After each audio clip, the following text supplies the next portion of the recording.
Yeah. OnChain Revolution, you're not bullish enough. OnChain Revolution, you're not bullish enough. Every day we steady looking at the market, and we gon' tell you how to get started. Chain abstraction, fear and greed index, always looking at price action. Roll call in advance, you don't even gotta mention. I swap it in the deck, you're not bullish enough. Traded in the size, you ain't trenching enough. We do that market recap. Too much Bitcoin, gotta go to rehab. Shizzy and Yagobi. OnChain Revolution, network in the art. Every day we go live, baby, you know where we are. We mention all the networks and the crypto. Need some more liquidity, flipping and trading is the recipe. Too many protocols to count. I get high and I'm never coming down. Number go up, then I'ma say peace. Yeah, you thought that I was gonna leave. Yeah, we just getting started, man. OnChain Revolution. Every day. Bring the beat back. Eyes everywhere, gotta be careful with volatile meme coins. You can get some bread if you round trip it, then you gon' regret. All this information in my head. BYOR, touch grass instead. Nobody really knows how it's gonna end up today. Somebody gotta tell you what's happening today. I don't let the money change me, no way. OnChain Revolution, here to stay. Yeah, say I'm sage, man. Odin 2 on the way. Yeah. Nicky's.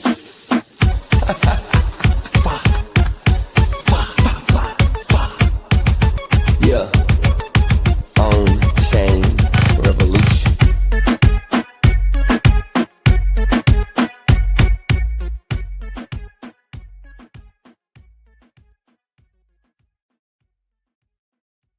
OnChain.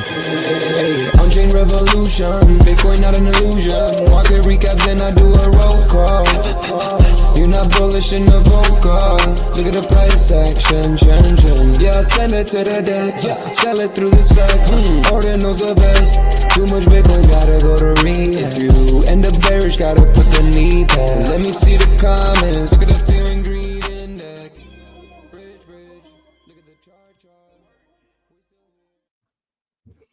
Welcome back to OnChain Revolution. My name is Shizzy on the channel to cover the entire Bitcoin crypto ecosystem. What's up, guys? We have an amazing show for you guys today. We're live for the OnChain Hour, and this one is going to be pretty good because it's the fact that Bitcoin is open while the stock market is closed is the exact reason why we're going into this OnChain Revolution, right? We're going into an area of time where we're not listening to your centralized bullshit no more. We're in a decentralized environment. We're going to be buying stuff on Bitcoin, and hopefully those things are runes, right? When you buy stuff on Bitcoin and alkanes and ordinals and everything on the Bitcoin ecosystem for sure. But you got to remember, all chains are open, right? Ethereum, Solana, everything. So I do feel a sense of a lot of people are coming back.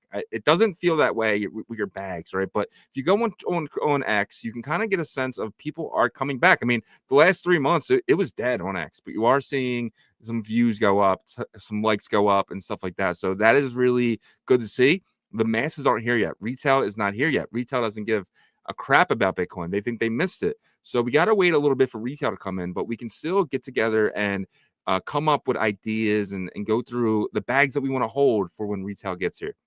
But we're not dumping on retail this time.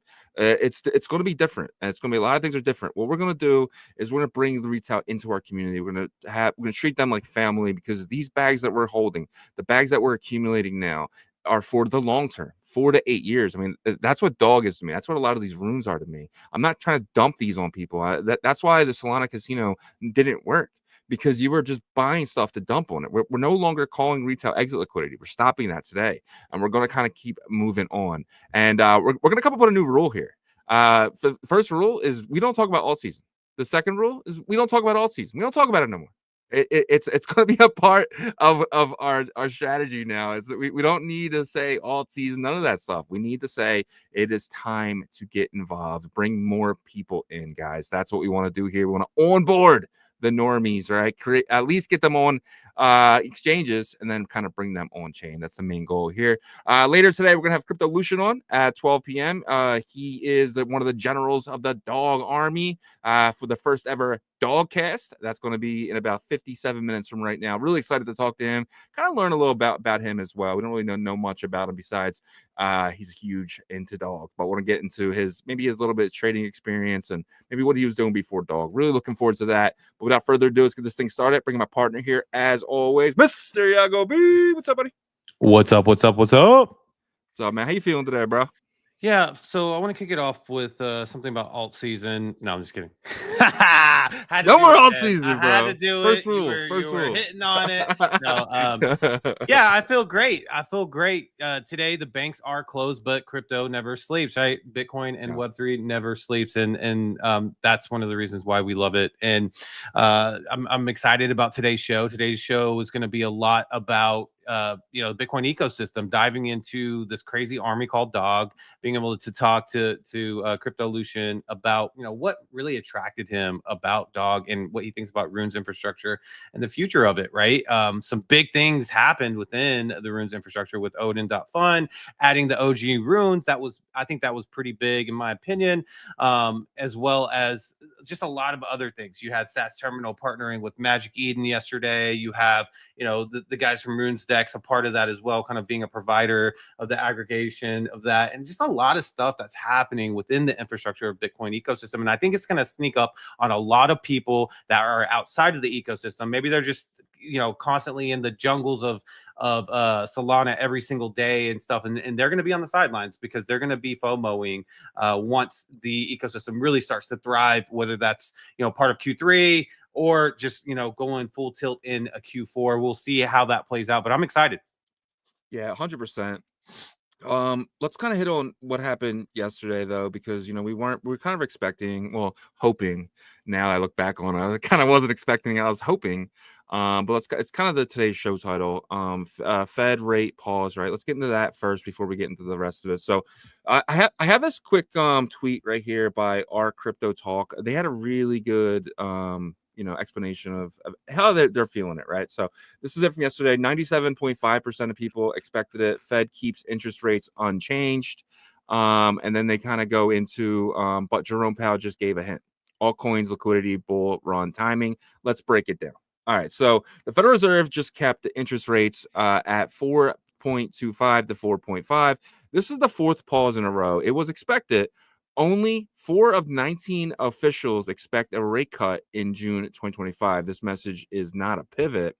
And then let's take it down a little bit. So why not cuts, right? So CPI is 2.4. Core CPI is at 2.8. The Fed target is 2.0. So we're still not at the Fed target, right? So that's a big reason why we're not dropping, right now. So yes, the economy is improving and jobs are steady. Growth isn't collapsing. Fed is still worried though. Tariffs from Trump, global tensions, sticky service inflation. Rate cuts delayed for now, but they will come for sure and follow China and Europe. So this one right here. So what does this mean for crypto? It means we're entering an extended accumulation phase, not a blow off top, not a crash, just a quiet period where smart money accumulates while everyone else snoozes. I feel like we've been through that for a long time, right? These accumulation phases, but they're calling for one more. So this is kind of what I want to get your opinion on here. Do you think we could do another sideways roll? Like we already did 2 of these damn things. We could go sideways for the next couple of weeks, right? But that will feel like months to us because we have been through that in Q1 of this year, and we finally started getting some bullish action, and we're ready for more. And for us to get 2 weeks of sideways would definitely bring, I think, some of the sentiment back down. This isn't 2 weeks though. Yeah, I know they're calling for further out, but in my opinion, in my opinion, if we do get sideways, I think it's going to be a 2 week sideways thing. I don't think it's going to last longer than that. But that's just me kind of being very loyal to the M2 global supply that has really given me a good leading indicator, right? And so I'm not going to turn on the M2 global supply until it fully turns on me, right? And then I'll kind of cut loose if that happens, and then figure out what else needs to what else I need to look at here. But look, I'm sure a lot of people are not going to be happy if it does even go sideways for 2 weeks, because like I just mentioned, we had been through a lot of that already. I'm just going to really go off of this. It's been pretty true. The only time that I feel like it really threw people off is probably in that the January, February part of it, right? Because now you're talking about Bitcoin doing an inverse, and that was a pretty like aggressive pump up, and that was that part of January where we were like, oh no, we're going to continue, and then all of a sudden it just stopped, right? Yeah. Whether that was, I forgot, it was the second or third week of January, but it stopped, and that's whenever it started getting back to the supply. But if you zoom out and you even use the trend lines, they did both trend down, but there was a period of time where they were kind of doing the inverse, right, of each other, or Bitcoin was doing the inverse of the money supply because that had already happened. So now if you look at it, right, are we going to do something similar? And if we do, like, it doesn't look like the inverse would be too much farther like deviated than where we are right now, right? If you look at that point, because if it inverses, then it's really almost like there, and it would just now it's kind of to complete that inverse is to go up, right? So that's why I feel like maybe we get to a week or 2 weeks to kind of make people feel like we'll go sideways, but I don't think we're going to do what we did in Q1. I don't see that happening. So my question is for you is then, do we need a catalyst? Do we is like, can we just go up without a headline? Can we go up without a catalyst? Because we haven't really seen that from Bitcoin. Everything's kind of been a catalyst when including, every time Trump pauses the tariffs, we go up, or you get something like this where we deviated pretty harshly back in April because of, all the tariffs coming in, right? The day we had that giant sign and it was press conference outside, we had this huge dip, but then we kind of went up. Do we need a headline, or can we just go up regardless? Or is it I don't think so, because I don't think we had a positive headline in throughout the tariffs and all that stuff, right? Like we continued to follow the supply here, right? And so I don't think we need a headline, but headlines would be great, right? Like catalyst would be great. And I think the black swan headlines, actually, if you think about it, they've already happened, right? Like you're talking about Iran and Israel going to war. That's a black swan headline. In 2022, that would have crushed the chart, in my opinion. And because we're still in this supply trajectory, I think we were able to kind of push through it and defend that 102 that we saw. It kind of try to hover around, right? On, I think was it Monday that happened? Let's see here. It happened on Tuesday. Around Tuesday, it got to 103, 300, right? So we were able to kind of defend that 102, high 102 price point, even with those black swan headlines. So to me, we don't need a catalyst necessarily. Will it help? Sure. Help us kind of propel back quickly. But to me, I think that Bitcoin's doing just fine with everything that we've gone through in terms of global chaos recently. Yeah, 100%. No, I completely agree with you on that. I mean, the fact maybe we don't need a headline. Maybe it's just supply and demand at this point that we could just really kind of push up. There's not enough supply and there's too much demand, right? So, but we'll see. Let's kind of move along here. So President Trump came out yesterday and he said, digital assets are the future and our nation is going to own it. This is the president of the United States saying that he wants the U.S. I mean, he said this over and over and over. I feel like anytime Bitcoin drops or, the rates or something happens, he's like, guys, it's okay. Crypto's fine. It's my new company. Like, this is how I'm making my money. This is how you guys should do it too. What do you think about Trump coming out and saying this? I'm over these statements. Really? I'm more interested in hearing something from Scott Bassett, right? And or like JPM is like partnering with such and such, or like, I think they partnered with Base as well as Ondo, right? And those type of the stablecoin stuff, the Genius Act, that to me is gets me more excited than these statements anymore, just because I actually would rather him not make them anymore, because I'd rather him just kind of focus on whatever that is. We already kind of know by seeing these events happen with, the TradFi really coming over here, and corporations too. Walmart coming out saying they're going to create their own stablecoin. Those to me are more substantive than these headlines. I'm about over them. Yeah, no, I agree. I see this a lot on the timeline. I typed in hashtag Bitcoin this morning, and a lot of people are saying Bitcoin's a stablecoin right now. I mean, it definitely feels that way. But that's kind of like, even with Trump's comments, Bitcoin's just going sideways. So I think everyone else kind of feels like the way you do right now. Yeah, that's a little relative though, right? To what have you done for me lately? Because if you're not saying that back in November of 2024 when it jumped to 80, 90, 100 number, and then again whenever it did that again back to 110 or a new all-time high recently at 111. I yes, does it feel that way? Probably because we're all here every single day saying do more, because like a lot of people have other bags and they want the only thing that's really pulling those other bags up is a delayed tail of Bitcoin right now, right? Ethereum's not leading the charge there yet.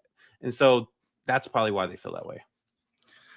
Yep. Yeah, I agree. Moving over to another thing from Colin Talks Crypto. So he had an interesting post today, and there's this guy, Aksel Kibar, somebody Colin really follows. So let me actually show the tweet for Colin first, and then I'll get into this guy. So he says, this is Askel's way of saying he is bullish as F.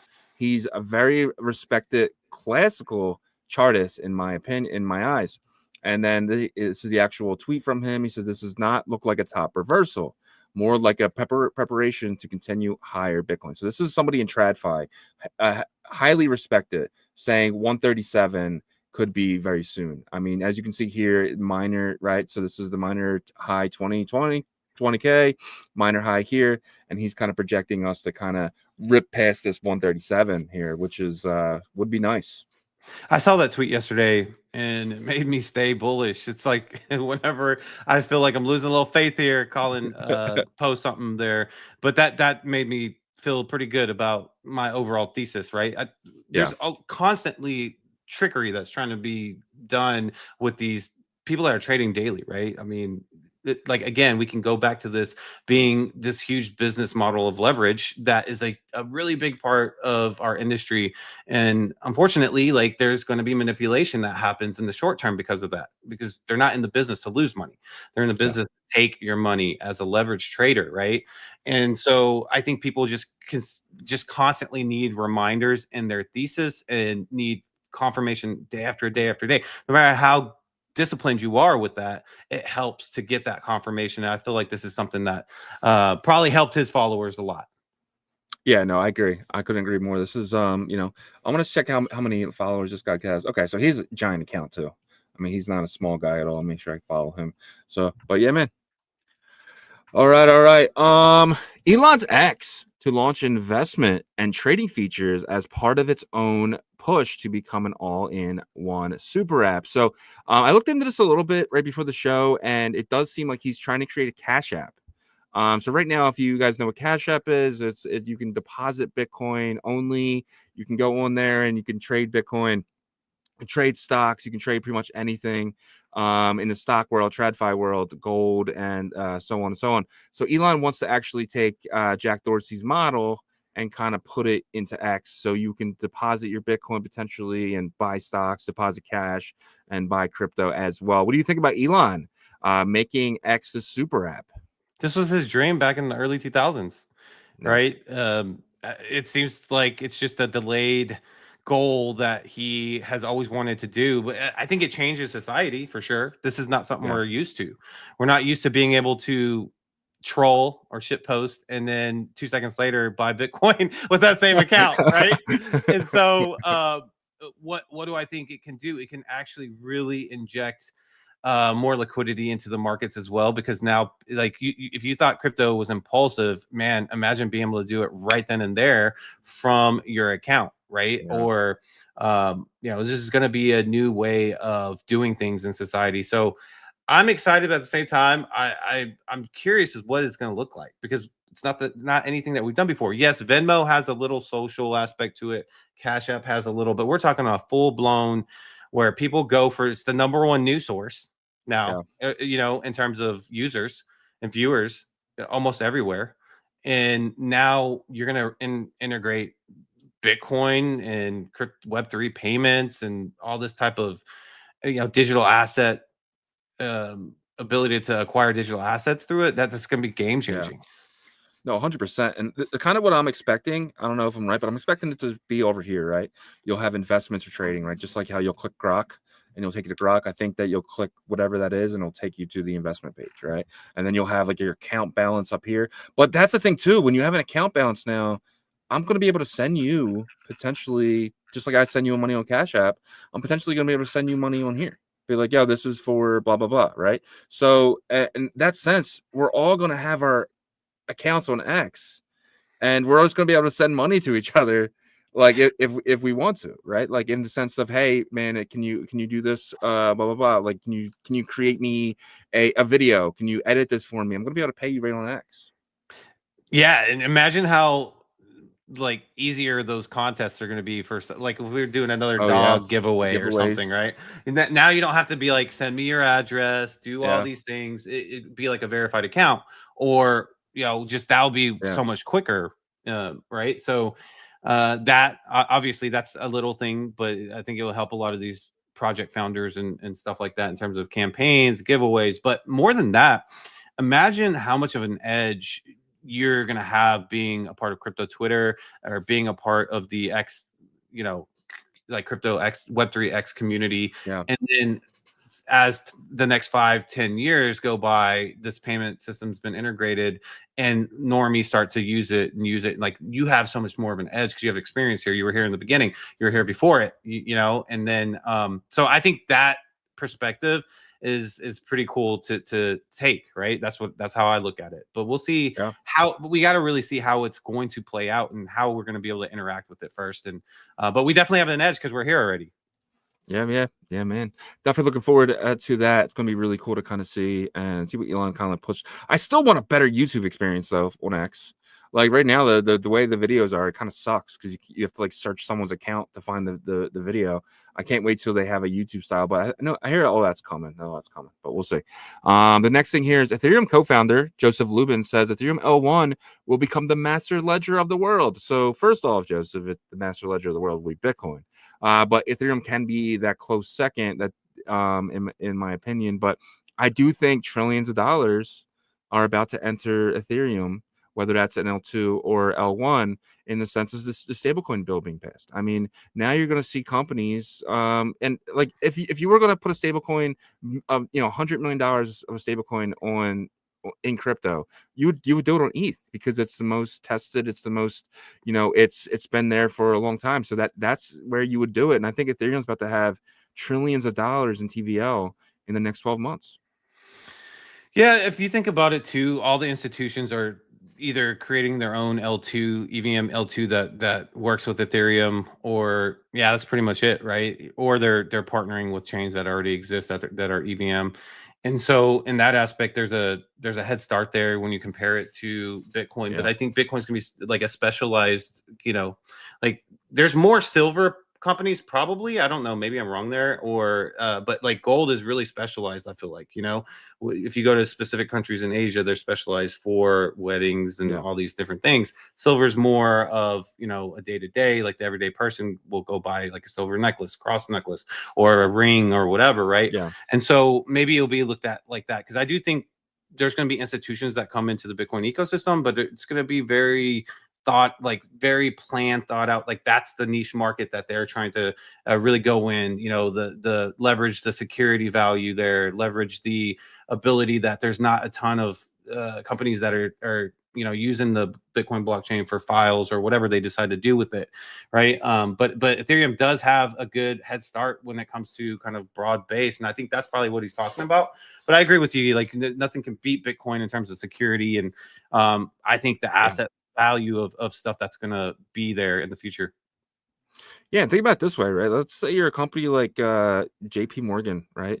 And you want you can create your own ledger, but at the same time, you're going to want your stablecoin to be paired with Ethereum, right? I think you're going to see a lot of stablecoins being paired with Ethereum, because it's kind of like, okay, if one side of it's stable, so if you do buy the Ethereum out of this LP pool, you're giving me more stablecoin, and two, which is more dollars. And two, if you sell your Ethereum, you can accumulate Ethereum this way, right? So I don't know. I just think that LP pools are going to be really, really big for some of these bigger investors, and you're going to see trillions of dollars enter, and they're going to have to buy ETH to pair it, right? And then you're going to see stablecoin and stablecoin. It's going to be really awesome to kind of see what Ethereum becomes. I think Ethereum is going to be looked at as one of the sought after, and these big boys can own Ethereum. They can't own Bitcoin, right? Michael Saylor can buy as much Bitcoin as he wants, unless he's buying hash power. It doesn't matter. He can't ever control the chain. But somebody or a couple of different companies, let's just say BlackRock, Vanguard, and a couple other small ones get together and say, hey, we can control Ethereum. We just got to get 51% of the ETH and then stake it. And that's something possible. And I think, Ethereum could be that. It could be a very centralized environment soon, which I don't think is a terrible thing, because, we're going to have decentralized stuff on Bitcoin, right? So that can be the banking chain. And then we can over here just be the decentralized version of that. So I'm really curious to see what happens in the next year. Yeah, maybe some high value RWA stuff comes over to Bitcoin, but it's really specific. We're going to see, I think, here in the next year or so, because there's going to be environments, right? Whether it's Arch Network or, Lightning, there's stuff that's being built on Lightning as well. And so we're going to see in the next year, in my opinion, to what niches come over here from the TradFi side and decide they want to build on Bitcoin, because there's going to be some, and it's going to be very specialized in my opinion, but it's going to be high value stuff. Yeah, 100%. The Australian dollar, digital dollar, stablecoin AUDD, officially launches on Hedera network. So I've never seen this on Ethereum or any of the L2s, but it kind of got me thinking with the Genius Act now.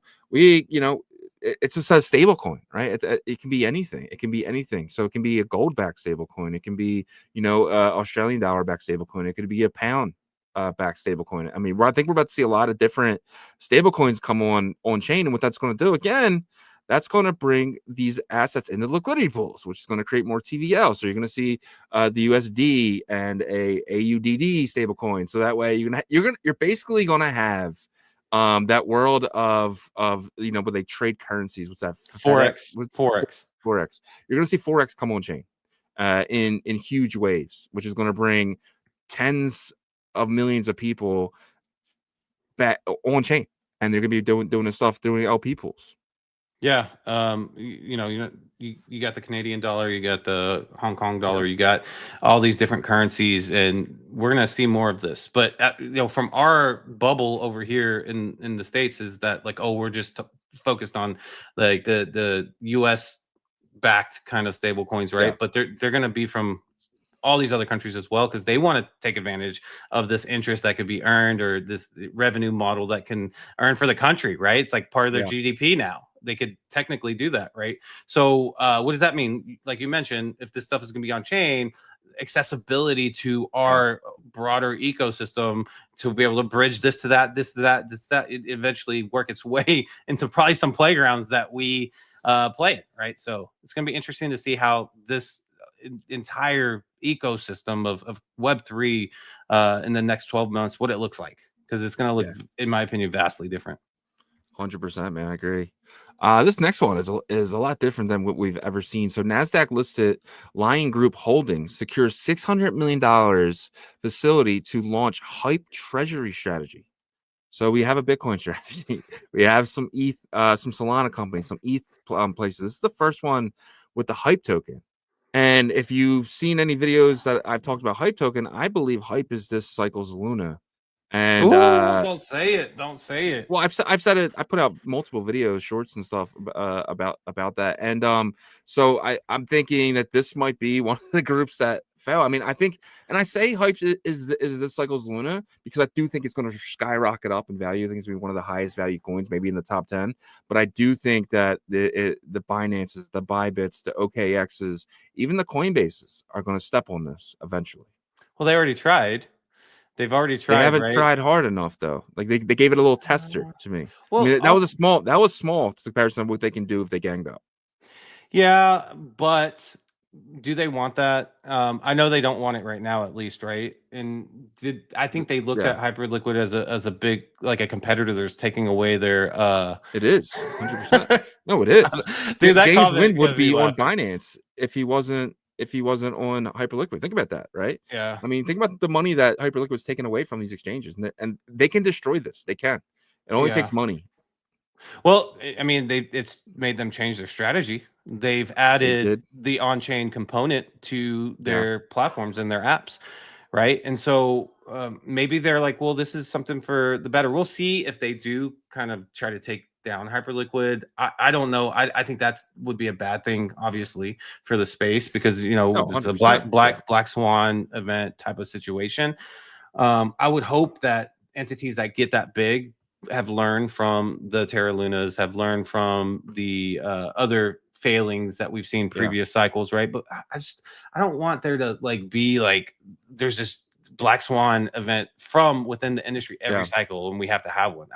You know what I mean? Like, to me, that sucks if that's the case. That's like a 2009 or 8-9 situation that has to happen every 4 years, and I don't think that we can't. I don't think it needs to happen every 4 forever. years, but this is just reminding me of that situation, right? Yeah. UST was something that USDT and USDC and the law and people were making the law. They needed to get rid of that, right? And think about this: there's no KYC with Nasdaq. With the hype, there's none of that, right? So, and if this thing becomes number one, I think that's when they take it. Right now, it's just a little, it's a thorn, but eventually this thing could become a gash in Binance, in this, where it's actually a lot of money is going into this. I think hype token is going to skyrocket, but then I do think that they attack it eventually. But we'll see. I mean, I could be wrong. I just can't see them not going after this eventually. Yeah, but I hope they don't. I hope it stays solvent and all that stuff, of course, like everybody does, but we'll see. Yep. So last thing here before we get into the fear and greed, Coinbase launches Coinbase payments and stablecoin payments stack for commerce platforms with instant 24/7 USDC transactions built on Base. Now, every single company in the world can use Coinbase payments and actually take stablecoins on. You're seeing Shopify do it right now, and you're going to see more and more companies be able to take stablecoins as payment. What this is going to do, you no longer have to leave the chain anymore. You never have to leave crypto. Like, you can stay on. Like, I don't have to. Eventually, when I want to buy something, let's just say I want to buy a new computer and it's like $2,000 or whatever it is, I can buy that in USDC. I don't have to send it to Cash App, sell the Bitcoin. You know what I mean? To go that way, I can just go into USDC and actually buy it right on chain. This is going to be absolutely huge, and this is just the beginning. There has to be a business model that they're figuring out with this, though, that is going to be based on volume, because Coinbase, the centralized exchanges, don't like that, right? But they know that that's the next step for innovation, because they love taking that percentage. What is it? 1%, 3%? I forgot what they take. Whatever you said. I mean, they take it in multiple steps, though, right? Like, you sell it, they take the percentage. Then you withdraw it, they take the percentage. Depending on, some give a free option, takes 2-3 days, but I think for this, they're gonna, they're probably already, they have a business model here, or they wouldn't do this, right? So they're just looking at the volume and how much they can make. This is base chain. This is not really has anything to do with centralized facility. This is USDC basically. You got to remember, Coinbase owns a good portion of USDC. Right, so this Coinbase is payments, though. Coinbase payments, they're gonna find some sort of they're charging you a couple. Like, they'll probably charge you what the credit cards are charging you. But same thing.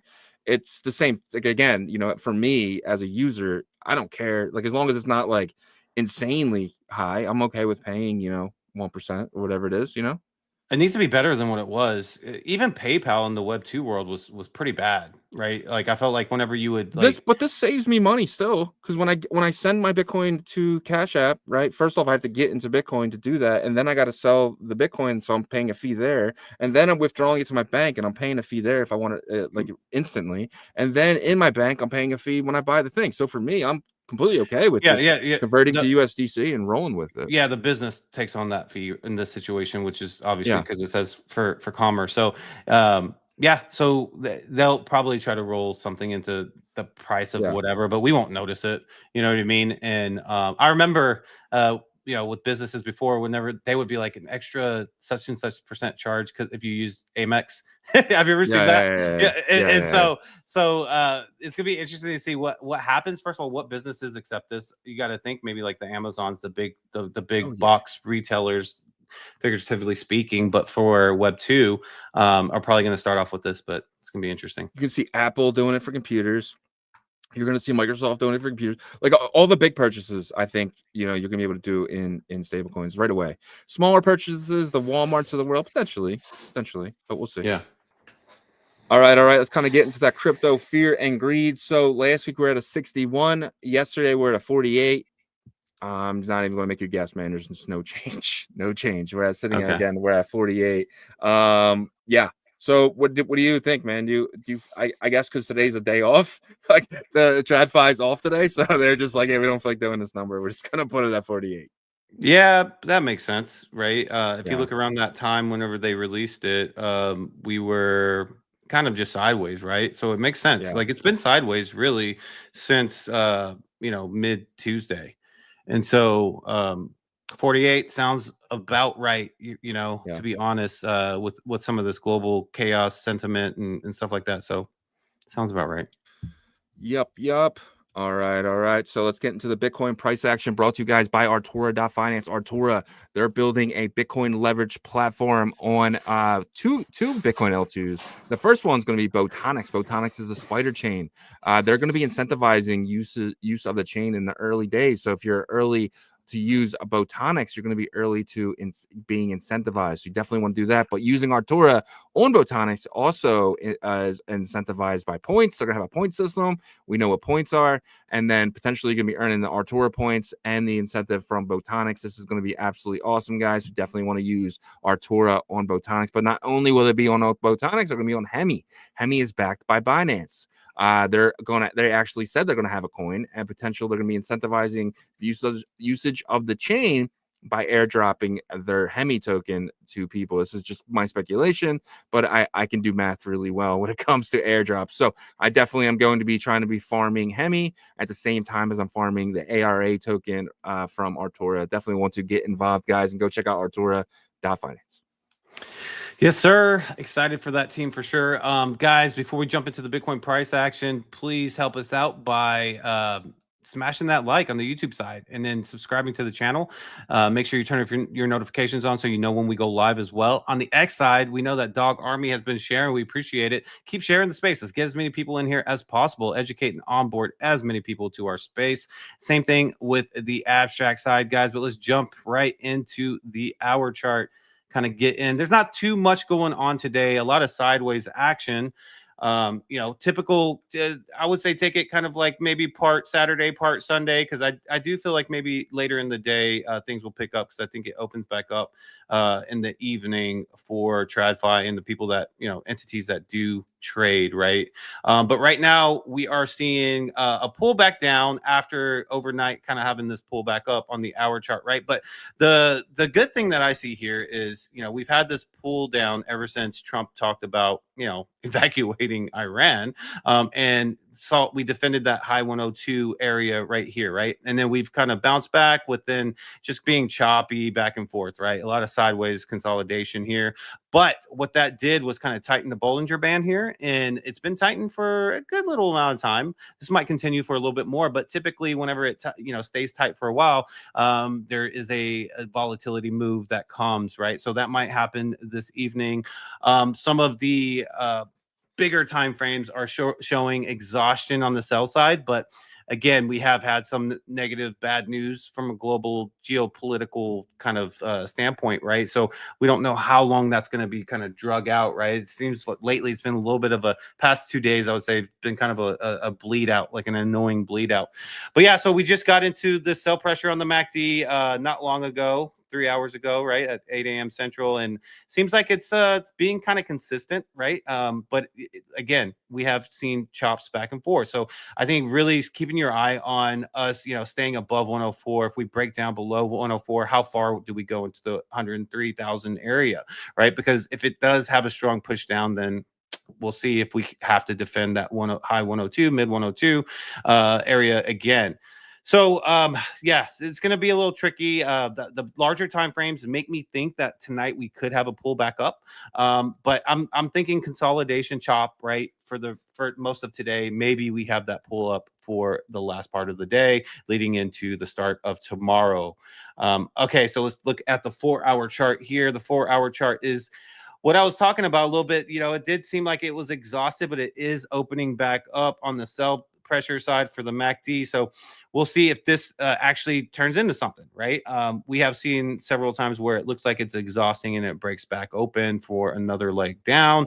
Again, this area down here, the 10, so this was like the low for this local time of June. You're talking about June 5th was the last time we hit this area, and that's right at like 100,000. Talking about 100,500. I don't think we get back down to this wick, but sometimes wicks are revisited, right?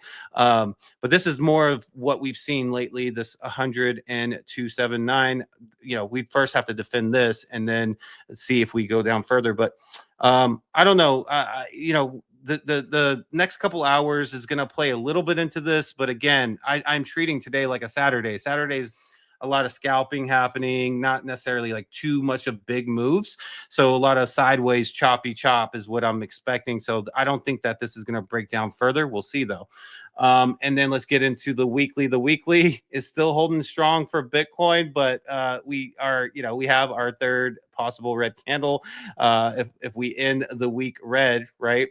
But the setup is starting to look a little, I don't know, exhausted, I guess I could say here. You see the MACD blue line starting to curl down here. That would really suck if we did kind of break down out of this, because to get back to green on the weekly chart, it takes a lot, right? And so for us to exit that and go back into sell pressure, that would not be fun. But again, I have faith in the M2 money supply. So I think that we might shake some people out, right, and put some fear back into the markets, but I don't think it lasts long. That's just me. I think I'm probably a little bit overly positive just because that global supply has been so money as of late. But I'm not going to deviate from that until it fully breaks down. So I think we're still okay though. We're still okay here. Like I said before, this is why I circled this area back in this was back in December 2023, but it led into the beginning of 2024. But there was a break after this first leg up, and another one too. So we could be going through something similar to that, right? So we'll see if that is in fact what happens. But I'm just kind of keeping my eye. I think we're okay though. The setup's still okay. It's not horrible, but it's definitely not as good as it was 2 weeks ago. The weekly for the others is everything besides Bitcoin in the top 10. It just looks not great. Looks like it's breaking down here, but it's also tailing Bitcoin right now, right? So it's a delayed reaction to Bitcoin. So Bitcoin gets hyper aggressive to the upside. It's going to be a delayed hyper aggressive reaction to the upside as well. So that's what I'm seeing here. Nothing to really dive too deep into, except for, can Bitcoin kind of get back to a bullish energy? Do we break down below 100K? Because if we do, this is going to get a lot worse for the others chart. I'll tell you that. We'll probably form a lower low here if that happens. But look, I'm not going to speculate on that until we see what happens with Bitcoin. So that's what I got for you guys. Crypto bubbles on everybody's day off. It's not as bad as I expected, honestly. This is 100 through 200 here. Let's go to the top ones. Yeah, it's actually better than I expected, honestly. It's more of a mix here. You're probably getting about 50-50, honestly, in terms of green and red. Fartcoin down 9.1. We know that has not been a good indicator. Typically, Fartcoin will lead it, but I will say lately, Fartcoin has not been a good indicator. And 100%. It's been kind of not necessarily giving us too much of what is going to happen next. Hyperliquid down 7.3% because everybody heard what you said earlier. No, I'm just kidding. You got Arrow. Arrow's been a hot one because they are a DEX AMM that's going to be providing Coinbase for DEX services for their kind of on-chain on their app type of services, right? Also, they have been listed as a builder on the Ink chain, which is Kraken's L2. So they're getting a lot of attention right now, deservedly so. So we'll see if that continues to go up. Tau is hanging in there, up 1%. Solana down 1.4%. What else do we have? ICP down 1.1%. The OKX token, OKB up 11.4%. So they must have had a headline in the news there. You see Ondo up 2.6%. Say up 11.3% as well. So this is interesting that these are, really thriving right now when everything else is kind of not so great. Let's take a look at the 101 through 200. I know Dog Army's probably waiting for the dog price point or gain or loss percentage here. Let's see if I can find them. It's in the right, but like in the middle right. There it is, right there. Okay, not too bad.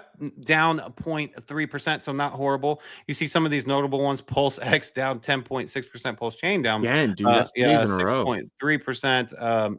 You see what else is in here? Peanut made its way up 2.7%. But yeah, I mean, most of the stuff in the 100 ranked 100 through 200 is down today. The top ones look definitely better, but Pingu here up 1.1%. So hopefully that gives you guys some insight and some sentiment on what is happening today.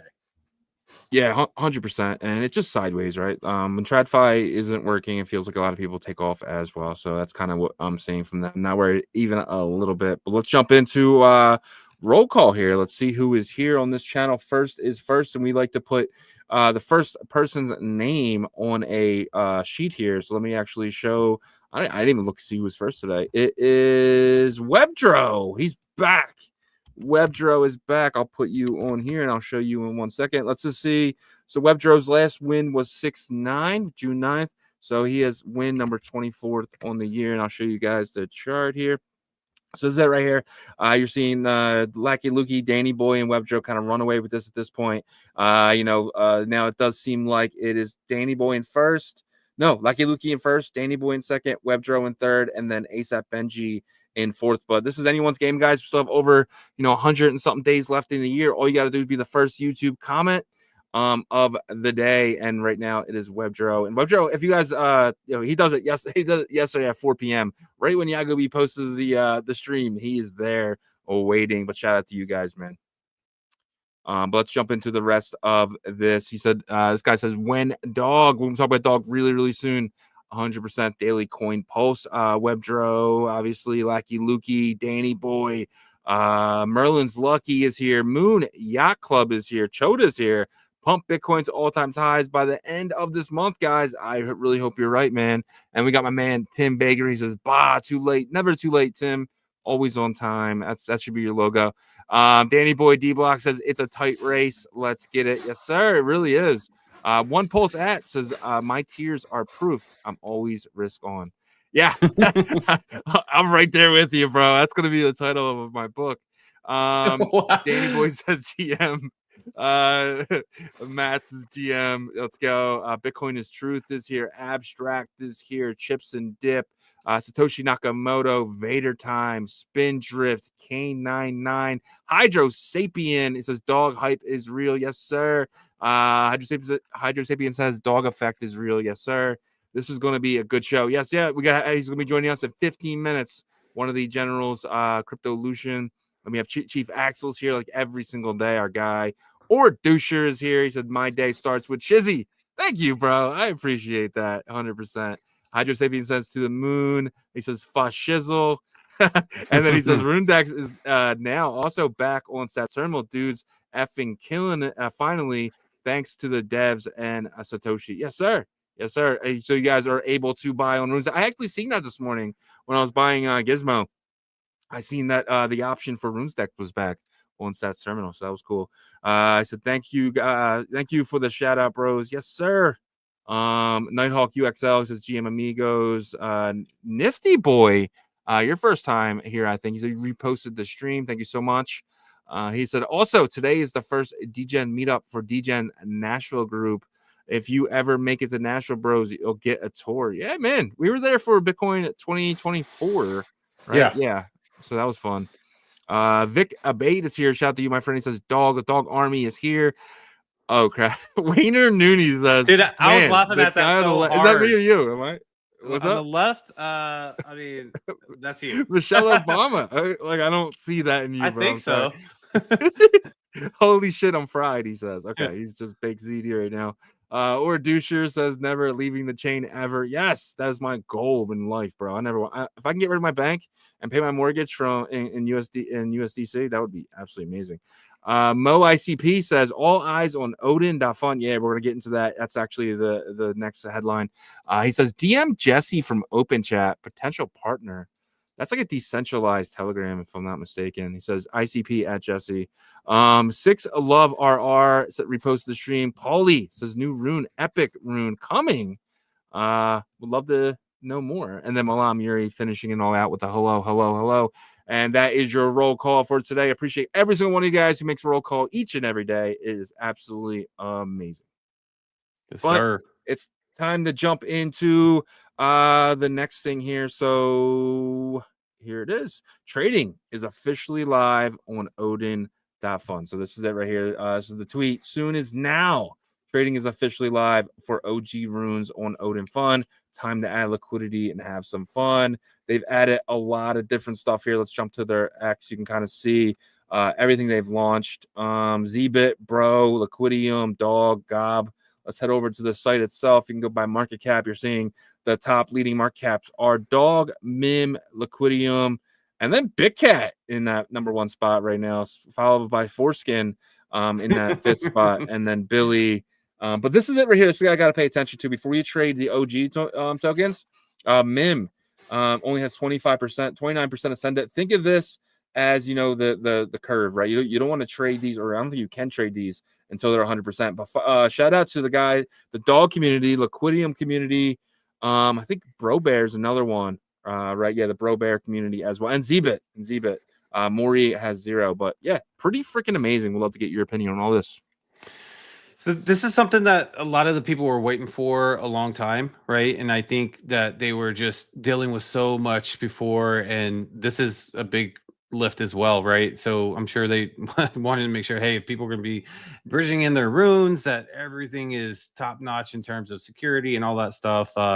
We know that they've had a couple slip ups before with that kind of thing, but you know, everybody was made right, and from what I heard.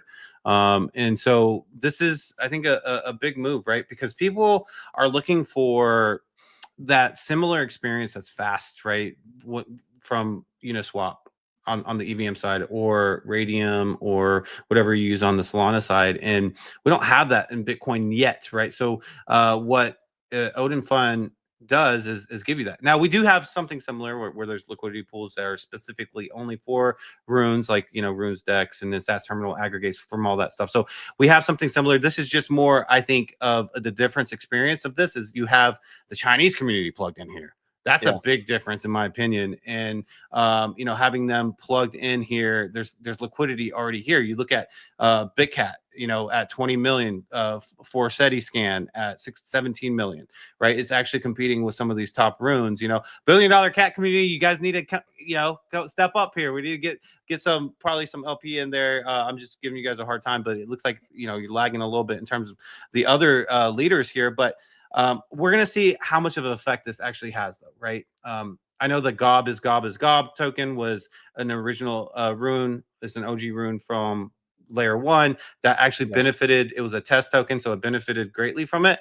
But then now it's kind of, you know, being sold down. So we're going to see how this plays out. You know, is there going to be a lot of activity that you know, comes over to Odin.fund because of this? But from a branding perspective, this is, I think, a good thing. This is something good to where if someone is like from Solana or Ethereum and they just tried buying BRC20s or runes before, and they're like, oh man, I just absolutely hate that experience, you can say, well, you know, go try it on Odin.fund, or, you know, you could try SAS Terminal, these other ones as well as an option that's you're more familiar with. Yeah, 100%. No, I completely agree with everything. Do you think that like BitCat now is looked at as a top rune? I mean, it's over Billy. It's over Billy. It's over a lot of these. So if you're cracking, do you have to include some of these you know, these tokens as runes? Do you have to think about them as runes now? I mean, they exist on Bitcoin layer 1, right? And you can technically bridge them out to Bitcoin layer 1 for a 1-for-1 type of situation. And you've actually seen it happen with Sparks and Pep Odins to actually stake with Fluid tokens on Bitcoin layer 1. So in that sense, they have that native characteristic to them, right? Now in this environment, you can kind of look at it as like a hyperliquid or a just deposit type of environment, to where within here, of course, they're going to be the ICP standard, right? So in that aspect, I think that the Odin.fund platform is going to have to do some pretty crazy numbers, and then they will consider that. Right now, I mean, look, it's pretty impressive, $20 million market cap, but that's not the highest that any of these Odin runes have ever gone. I believe Odin 32.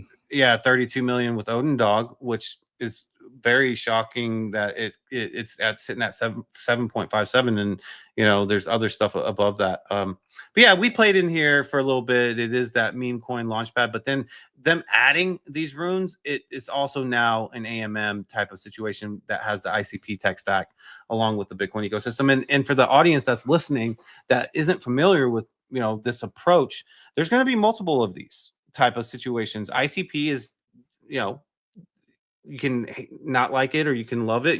How everybody's entitled to their opinion here, but what they're doing is they're creating an ICP, Bitcoin ecosystem, right? So it's kind of the broader Bitcoin ecosystem. We know that Cardano's doing something similar, Near Protocol is doing something similar, and so we're going to see how much momentum this can actually build, because it's built enough to be able to have tokens at $20 million market cap. So I don't know. I'd like to know your thoughts on it. Yeah. I'm just kind of sitting here thinking, is BitCat the new cat of Bitcoin? Like, I think the Billy community got to step their game up now.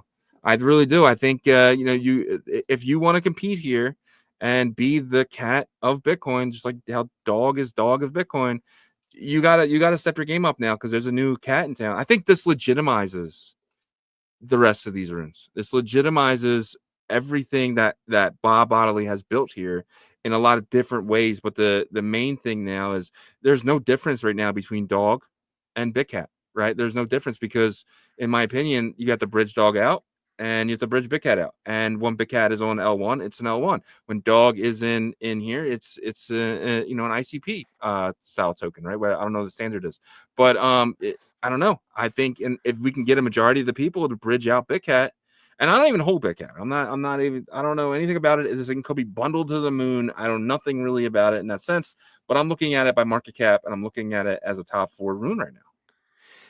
I mean, if you're looking for an argument for that, I can't give you one, because what you said was correct, right? They both equally exist in the same state in both different chain environments, right? The amounts are different, of course, like how much exists here, how much exists there, because BitCat is 100% here in terms of activity, I should say, but the state exists over there as well, right, in terms of the actual existence of the rune. So this is something that's going to continually happen, right? This is something that kind of has to happen if you want that branding to continually spread out. It's brought on ICP community to runes. They've done a job with that, right? They've probably done one of the better jobs, in my opinion, on onboarding a community to Bitcoin runes than the other environments so far. But it's still early. So it's going to be interesting on like what this looks like next year. Like, you know what I mean? Like, what's going to be home base? Like, a lot of people are kind of laying their bets with Arch network. Now, Arch does, have a little bit more of a native feel, I guess, approach to it. We'll see if that can exist the way they say they want to. But then you have something like Middle that's coming up that's doing the same thing, except for an EVM environment. But imagine, it's kind of like we can't get on centralized exchanges with Rune, so we're going to be on all these like decentralized ecosystems, and the more that you promote those, the more that like the brands will build and grow communities with these tokens, and that's, I feel like that's what the approach is right now. Yeah. I think Jake Gallen said it best with a tweet this morning. He said, right now, all the dexes are fighting for runes, but eventually all the sexes will be fighting for runes as well. So I definitely agree with that. I think this is a battle. This is a battle to see who can get the most liquidity, because the dex with the most liquidity is going to win, right? But it doesn't mean you have to win every single rune, right? Let's just say like Odin Fund wins the dog liquidity. I mean, you can be Runes Dex and win the Billy liquidity, right? Like, I just think that if you want to win each rune, you have to be the Dex with the most liquidity. But we'll see. We will see. We do have some comments in here really quickly before we get to our next segment. Let's see. Rick G says Odin. He says takes a while to get your runes transferred into Odin. I'm curious why. Is that like 3 blocks or what? But he said then it's super fast. Yep, 100%. Cash says been bullish on Liquidium for a minute. So much happening with the DeFi, with this DeFi project. Yes, completely agree, man. And the fact that they added liquidity on day one is absolutely huge. Shout out to Robin and the guys from Liquidity. Cats' DeFi. Mo ICP says Solana, BTC, USDC, BTC pools believe are almost here for Odin. Yeah, I forgot about that. Odin's going to be adding the Solana stuff too, right? So that's going to be another sense of liquidity that's actually coming in. So that'd be pretty big. And then the last comment here from Ordusher, he says, don't think the amount of trades shows the size or supporting the community as you can trade faster on ICP, bro. Nor does it have to be, what's that? The aspiration of a community to go to ICP and use Odin. Yeah, 100%. Winning together, the goal. Let's go. 100%, man. All right. That is this segment here. Let's jump to our next segment. We're officially at 12 o'clock, and today we're having the amazing Cryptolution on. He goes by Vincent. He is one of the generals of the dog army. He has been one of the people who've been really pushing dog forward, and it's absolutely amazing to have him on. So without further ado, let's have him on. Vincent, welcome to OnChain Revolution. Thanks so much for being here, sir. Thank you so much for having me. And I've been a really big fan of the show. I've been watching OnChain Revolution almost close to a year now. And so, I've been covering you guys and just looking at what your content is. And I just really support what you've been doing for the Bitcoin ecosystem. So definitely want to hop in here and just thank you for having me up.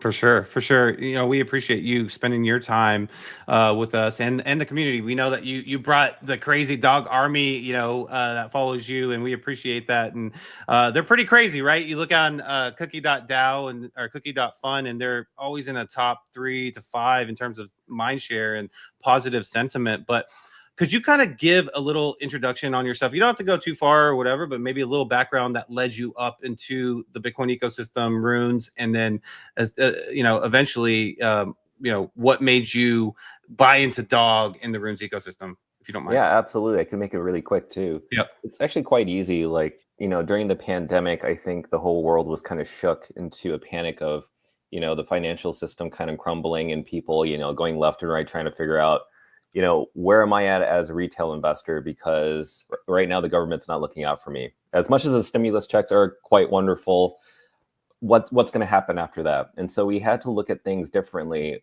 than, our 9-to-5 jobs or, going paycheck to paycheck. So obviously you saw what happened in 2020 and 2021. Crypto boomed because of all the monetary policy and all the monetary inflation that was happening within the country, within the United States. So obviously I got crypto curious, and I knew about Bitcoin. I bought into Bitcoin very early, but I didn't really start diving deep into other ecosystems until 2020 and 2021. And that's when I started diving into Solana first, which I think is a great onboarding experience for new users just because there's so many different dApps. It's very easy to transfer, sell, trade within like milliseconds. And I discovered NFTs, which we knew NFTs had a specific boom at that time. And that obviously transitioned me over to the NFT ecosystem within Ethereum. And so I got to explore these different ecosystems just because I wanted to understand what it was like as a user to operate within this field. And so when Ordinal started coming out, it really, to me, felt really nice to think of things on chain where your artwork isn't just based on URL. And obviously diving deeper, I discovered the whole Runes airdrop. It was dog that really fascinated me the most. And because of the fundamentals behind it, I think everybody who's ever watching the show knows about dog knows that the fundamentals are just pretty much aligned with what Bitcoin is. So for over a year now, I've been trying my best to educate people on what dog is. And I've never felt this way about any other token except for Bitcoin. And I think you guys can kind of resonate with me on that particular topic. And so it's a hard battle, it's an uphill battle getting dog to where it needs to be. But I knew it was definitely worth it day to day. And every ounce of my energy that I try to tell people what dog is and how when we support something like this, it isn't to be rich, it's to change the landscape of how we see tokens for their community. Because in the end, a token is dependent on their community. The community defines the longevity of that token. And to me, the community has shown up, as you've seen in the data and statistics, that it just keeps showing up every single day. And just today, we already raised that threshold on Odin.fund, just as an example. So, overall getting into dog was a journey, and I really enjoy it. And I think the community is the number one reason why I keep showing up on a 9 to 5 basis, actually 24-hour basis. I just don't sleep on this type of stuff. So it's really intriguing to me. So hopefully that helps break it down.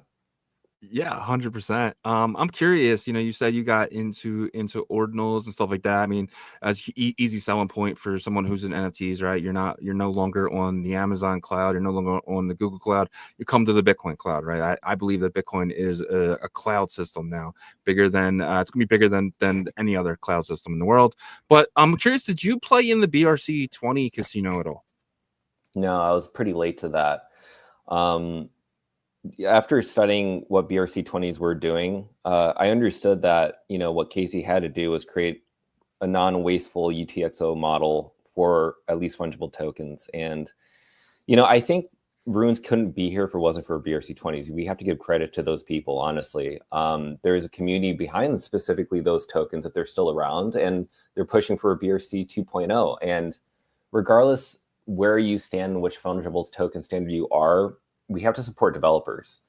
Developers are the reason why we're here, and they don't get a lot of credit, and they get a lot of shade. Like we treat them as if they don't have feelings, like as if they should serve us, when really they're the ones building the infrastructure for us to build our community. So I'm sure that BRC 2.0 and where their roadmap is going to lead them, I'm sure they're going to garner an audience for themselves. And if it's Asia, let it be Asia. Hopefully it's soon America. But there's always room for everybody, even alkanes. Like there's a community for people, but I think what's really needed is leaders in these spaces. Like as much as there's a token created out there, you need a leader to help push that narrative and educate people on what that token is or that protocol is. Because right now, meta protocols, it's not just going to be BRC20s, Runes, and alkanes. There's going to be more. I think that what we see in Ethereum is a great example. There are many different, L2s building on top of Ethereum, and it continues to this day. So I don't think it's going to stop here with what Bitcoin has in terms of like people scaling it.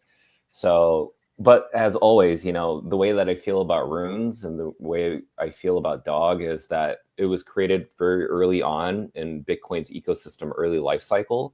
So might as well be a part of that. And, again, I just love Dog so much. So I just feel like what it has going for itself is just the beginning. And I think everybody can kind of taste that in the air right now. Yeah, no, you're absolutely right. And, one of the things that's different about Dog that I've noticed is the social effect that it's had, right? Right. So we were there in 2023 when Ordi and Sats were popping off, and believe me, there was some strong community support and building with that. Obviously, it got to a point to where those two got on centralized exchanges, but it wasn't what I'm seeing right now. I haven't seen very many tokens like I'm seeing this viral social effect with Dog, being the fact that's not even at $1 billion market cap right now. We're talking about competing with the likes of Sheeb in 2020 and 2021, and possibly getting to the point where competing with Doge. You got Kraken on board and stuff. So I feel like a lot of the Runes community, right, that are probably a part of the Dog community as well, they're kind of, it's like the big hope is Dog, because Dog is like, I feel like has all these Rune communities on its back. Do you feel that way too? Is there pressure being a top 2-3 community leader for Dog, that like these other Runes are like, if Dog doesn't make it, we don't make it?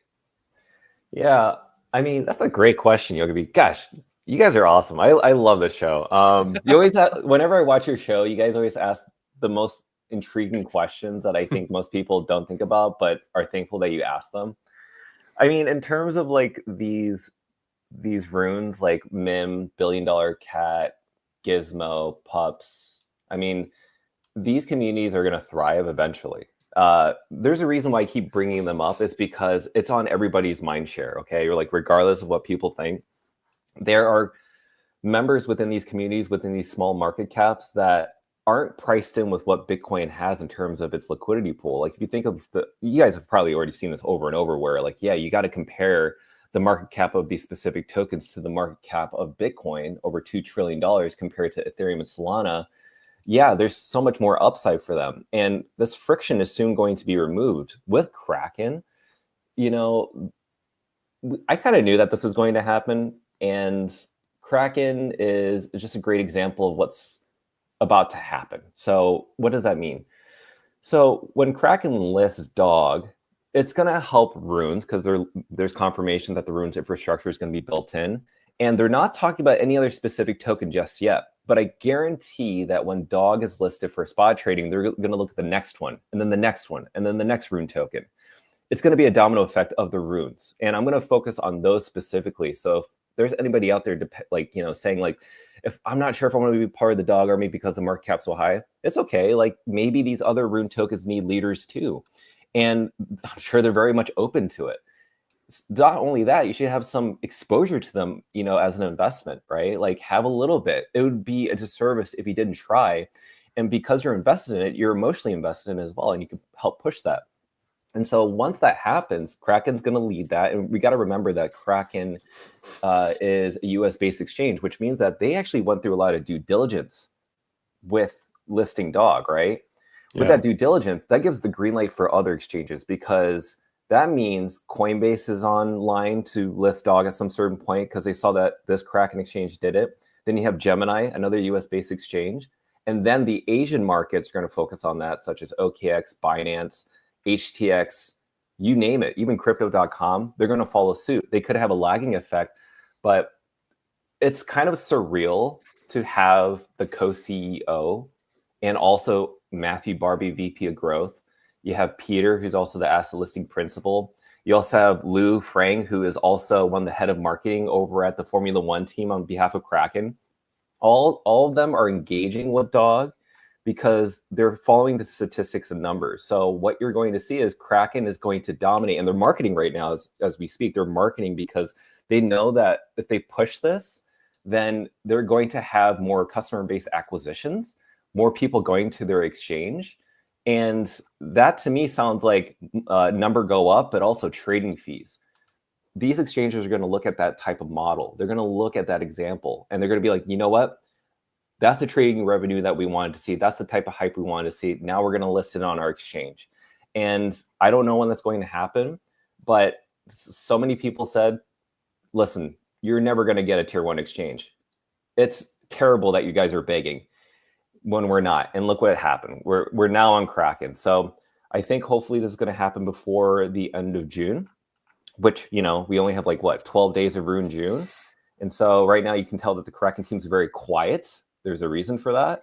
And I have hopes and for the Runes ecosystem, but it will be a domino effect for sure. And I would say if you're not into dog, look at these other tokens as well, because, they look like they need leaders. Yeah, 100%. And I do see stuff like Gizmo and Billy as kind of like perps for dog in a sense, right? In the sense of getting the dog goes up 10%, these go up 30, 40%, and in that way. Yeah, 100%. So Kraken has a lot going on for them as well, right? So not only are they going to list in dog, but they're potentially going public. We saw Circle go public. It did, it went up like 10x since its IPO. Kraken wants to be the next one, I believe. They also are launching OnChain, which is Ethereum L2, but potentially, I looked into it a little bit. It could eventually be maybe a Bitcoin L2 as well. I'm curious what you think. Do you think, potentially Kraken is going to bridge in runes into the ink environment the same way you would do it to base, right? And actually go into runes that way instead of listing them all on the exchange? Yeah, I mean, I definitely know that the conversation is going on chain, and Coinbase is doing that with Base, and they're trying to get people to get their tokens listed immediately on Base, which possibly could lead to a Coinbase listing. I definitely think that's absolutely a possibility. Why not? I mean, that's just more money funneling into a chain that they've created. And, we don't know what's going on with the Crack token. We don't know what's going on with Reef. Reef, I think, is a platform for airdrops. I've had conversations with Peter regarding that. And, once dog is listed for spot trading, there is some incentive there, which I can't disclose specifically right now, but it's something to help. It's something to help.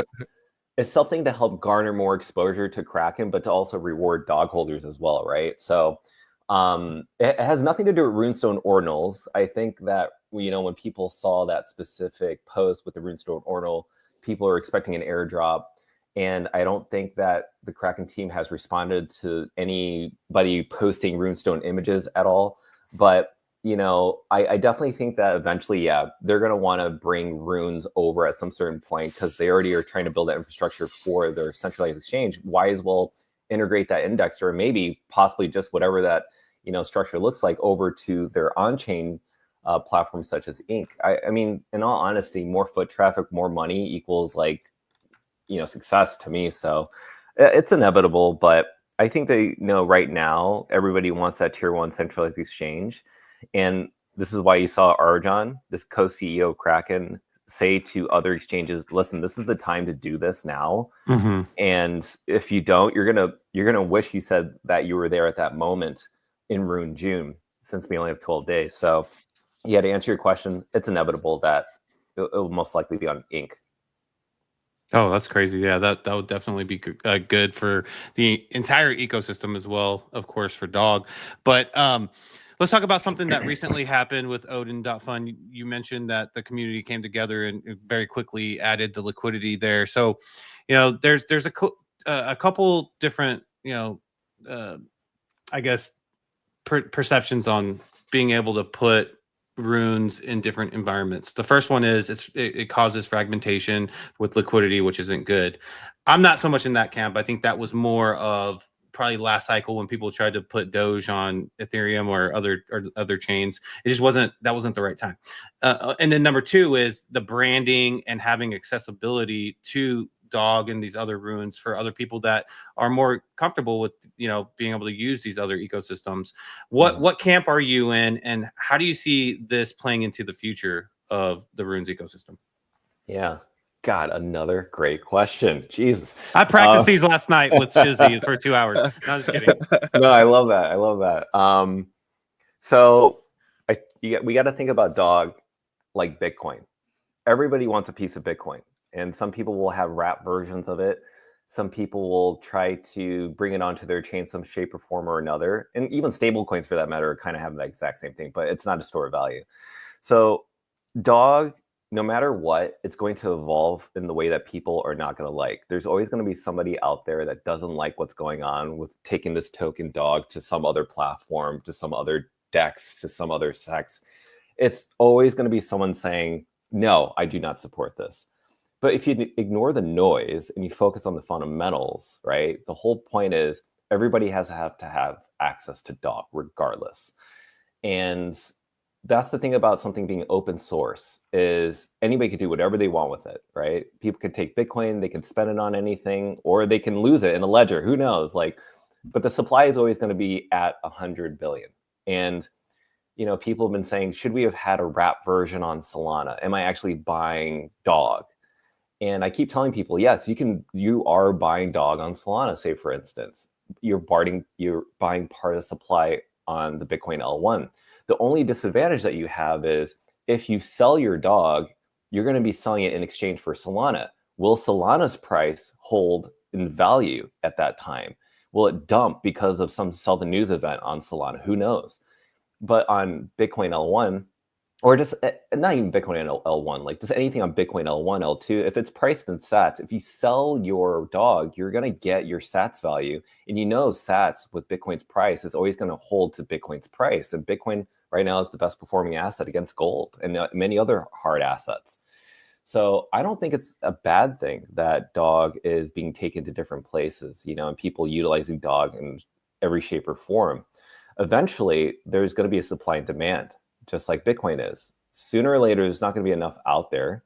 And what we see in Dogecoin, say for instance, is that it's a little bit inflationary along with Shiba Inu. Mm-hmm. And that actually proves a point where the token supply may not even be dependent on the market cap. And the reason I say that is because why is it so high? Yeah, we know that Dogecoin is up there because of Elon Musk. Right before, you know, he went on SNL, we saw it reach new all-time highs. And then Shiba Inu is catching the tailways of Dogecoin.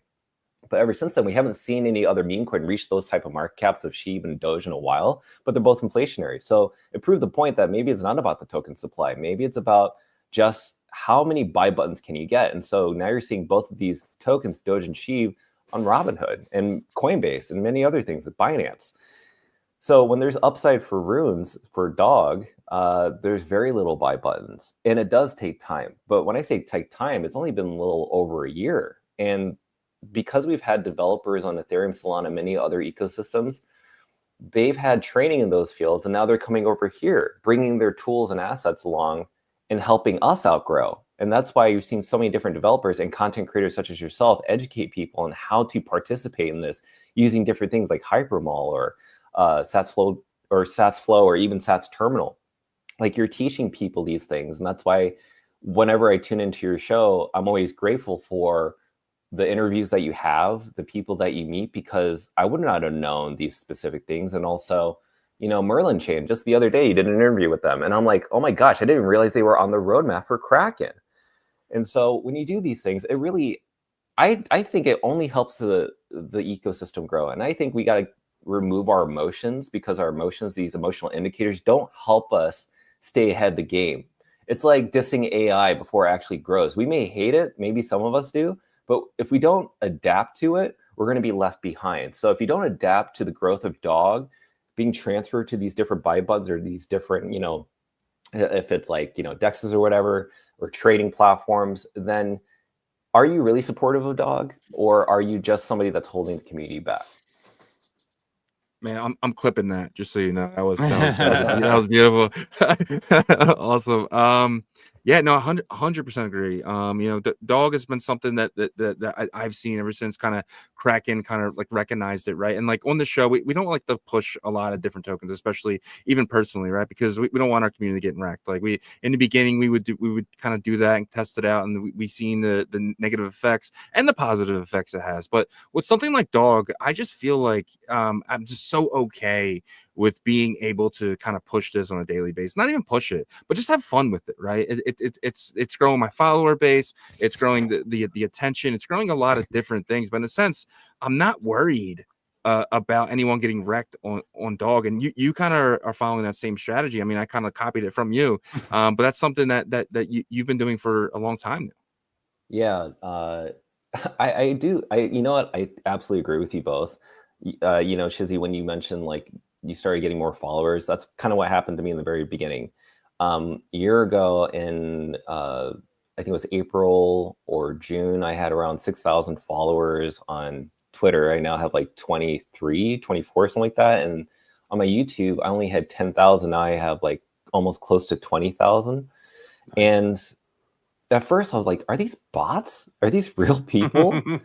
And then you started to realize like, oh my God, they actually are real. And I mean, I'm sure that there are like a small percentage of like bots, maybe. You have to always leave room for that. But when you start to see the comments, you start to see the numbers, you start to believe in it. And I think this is what's great about the airdrop. You know, a lot of people were given some incentive to look into something, you know, but the thing is, many people get airdrops. People get sent free money all the time.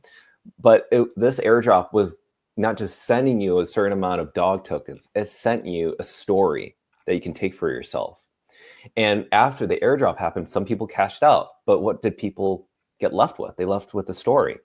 And that story is still with us today. That's not what many other airdrops give you. And so that's why we continue to stay around. And so what we're trying to do is change the landscape, as I said before. And I think you guys are starting to realize and start to see, just like everybody else, like this is a domino effect of something good. We're actually fighting for a cause. That's why a lot of people that have been here from 100 million market cap to 950, back down to 200, back to 999, now back down to 320, we don't get shaken up by the volatility. As you said, we now know what this actually means. And when you stand for something that is for good, and you know you're not going to get rugged and you can sleep well, it's because you're fighting for a cause. And for once, as human beings, we can do something to help other people, which is to be in service of others. I think that's a very important thing for all of us to remember, is that life doesn't really mean anything unless we're not in service of others. Just like you guys right now, the service that you provide is to provide this content. That's a service to people that don't have content creators like yourself that can help us learn in an easy way to ask the most difficult questions to your guests, like what we would never ask. And right now, Dog for me just stands for something much bigger than me. If I were gone or if Leonidas were gone, you guys would still be here. And I think that's the whole point, is that we all have to chip in a little bit for where Dog needs to be. And surprisingly, it's accelerated a lot faster than I imagined just within this past year. And I can imagine the next year that we're going to have, it's going to be very rewarding for people that put every ounce of energy that they have every single day. So I'm going to keep fighting that battle.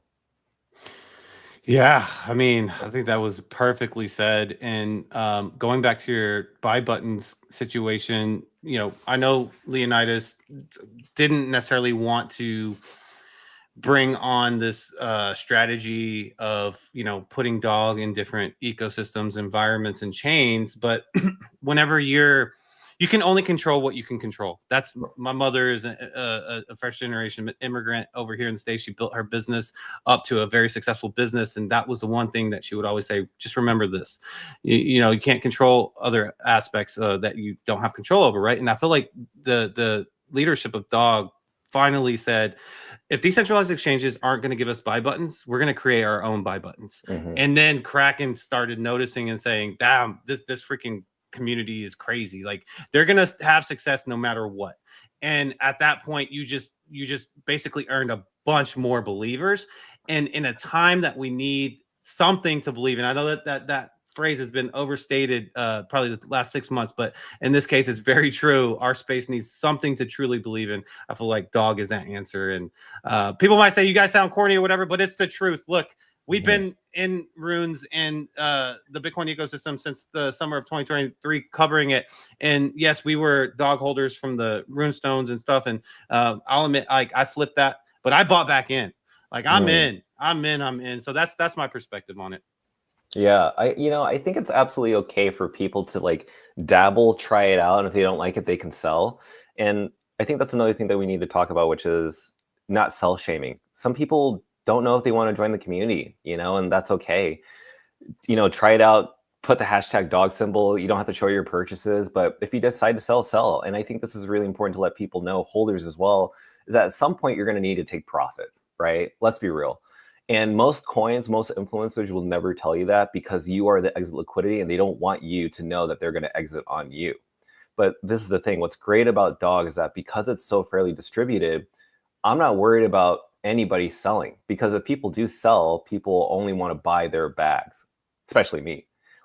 So eventually people are going to have to plan their exit strategy. If it's, 2 billion, 5 billion, 10 billion, 20 billion, plan your exit strategy, but just be realistic. You're not going to be holding Dog forever. You're holding Dog because you believe in the movement, but you need to reward yourself at some certain point, or else you're going to hate the movement. You're going to resent it.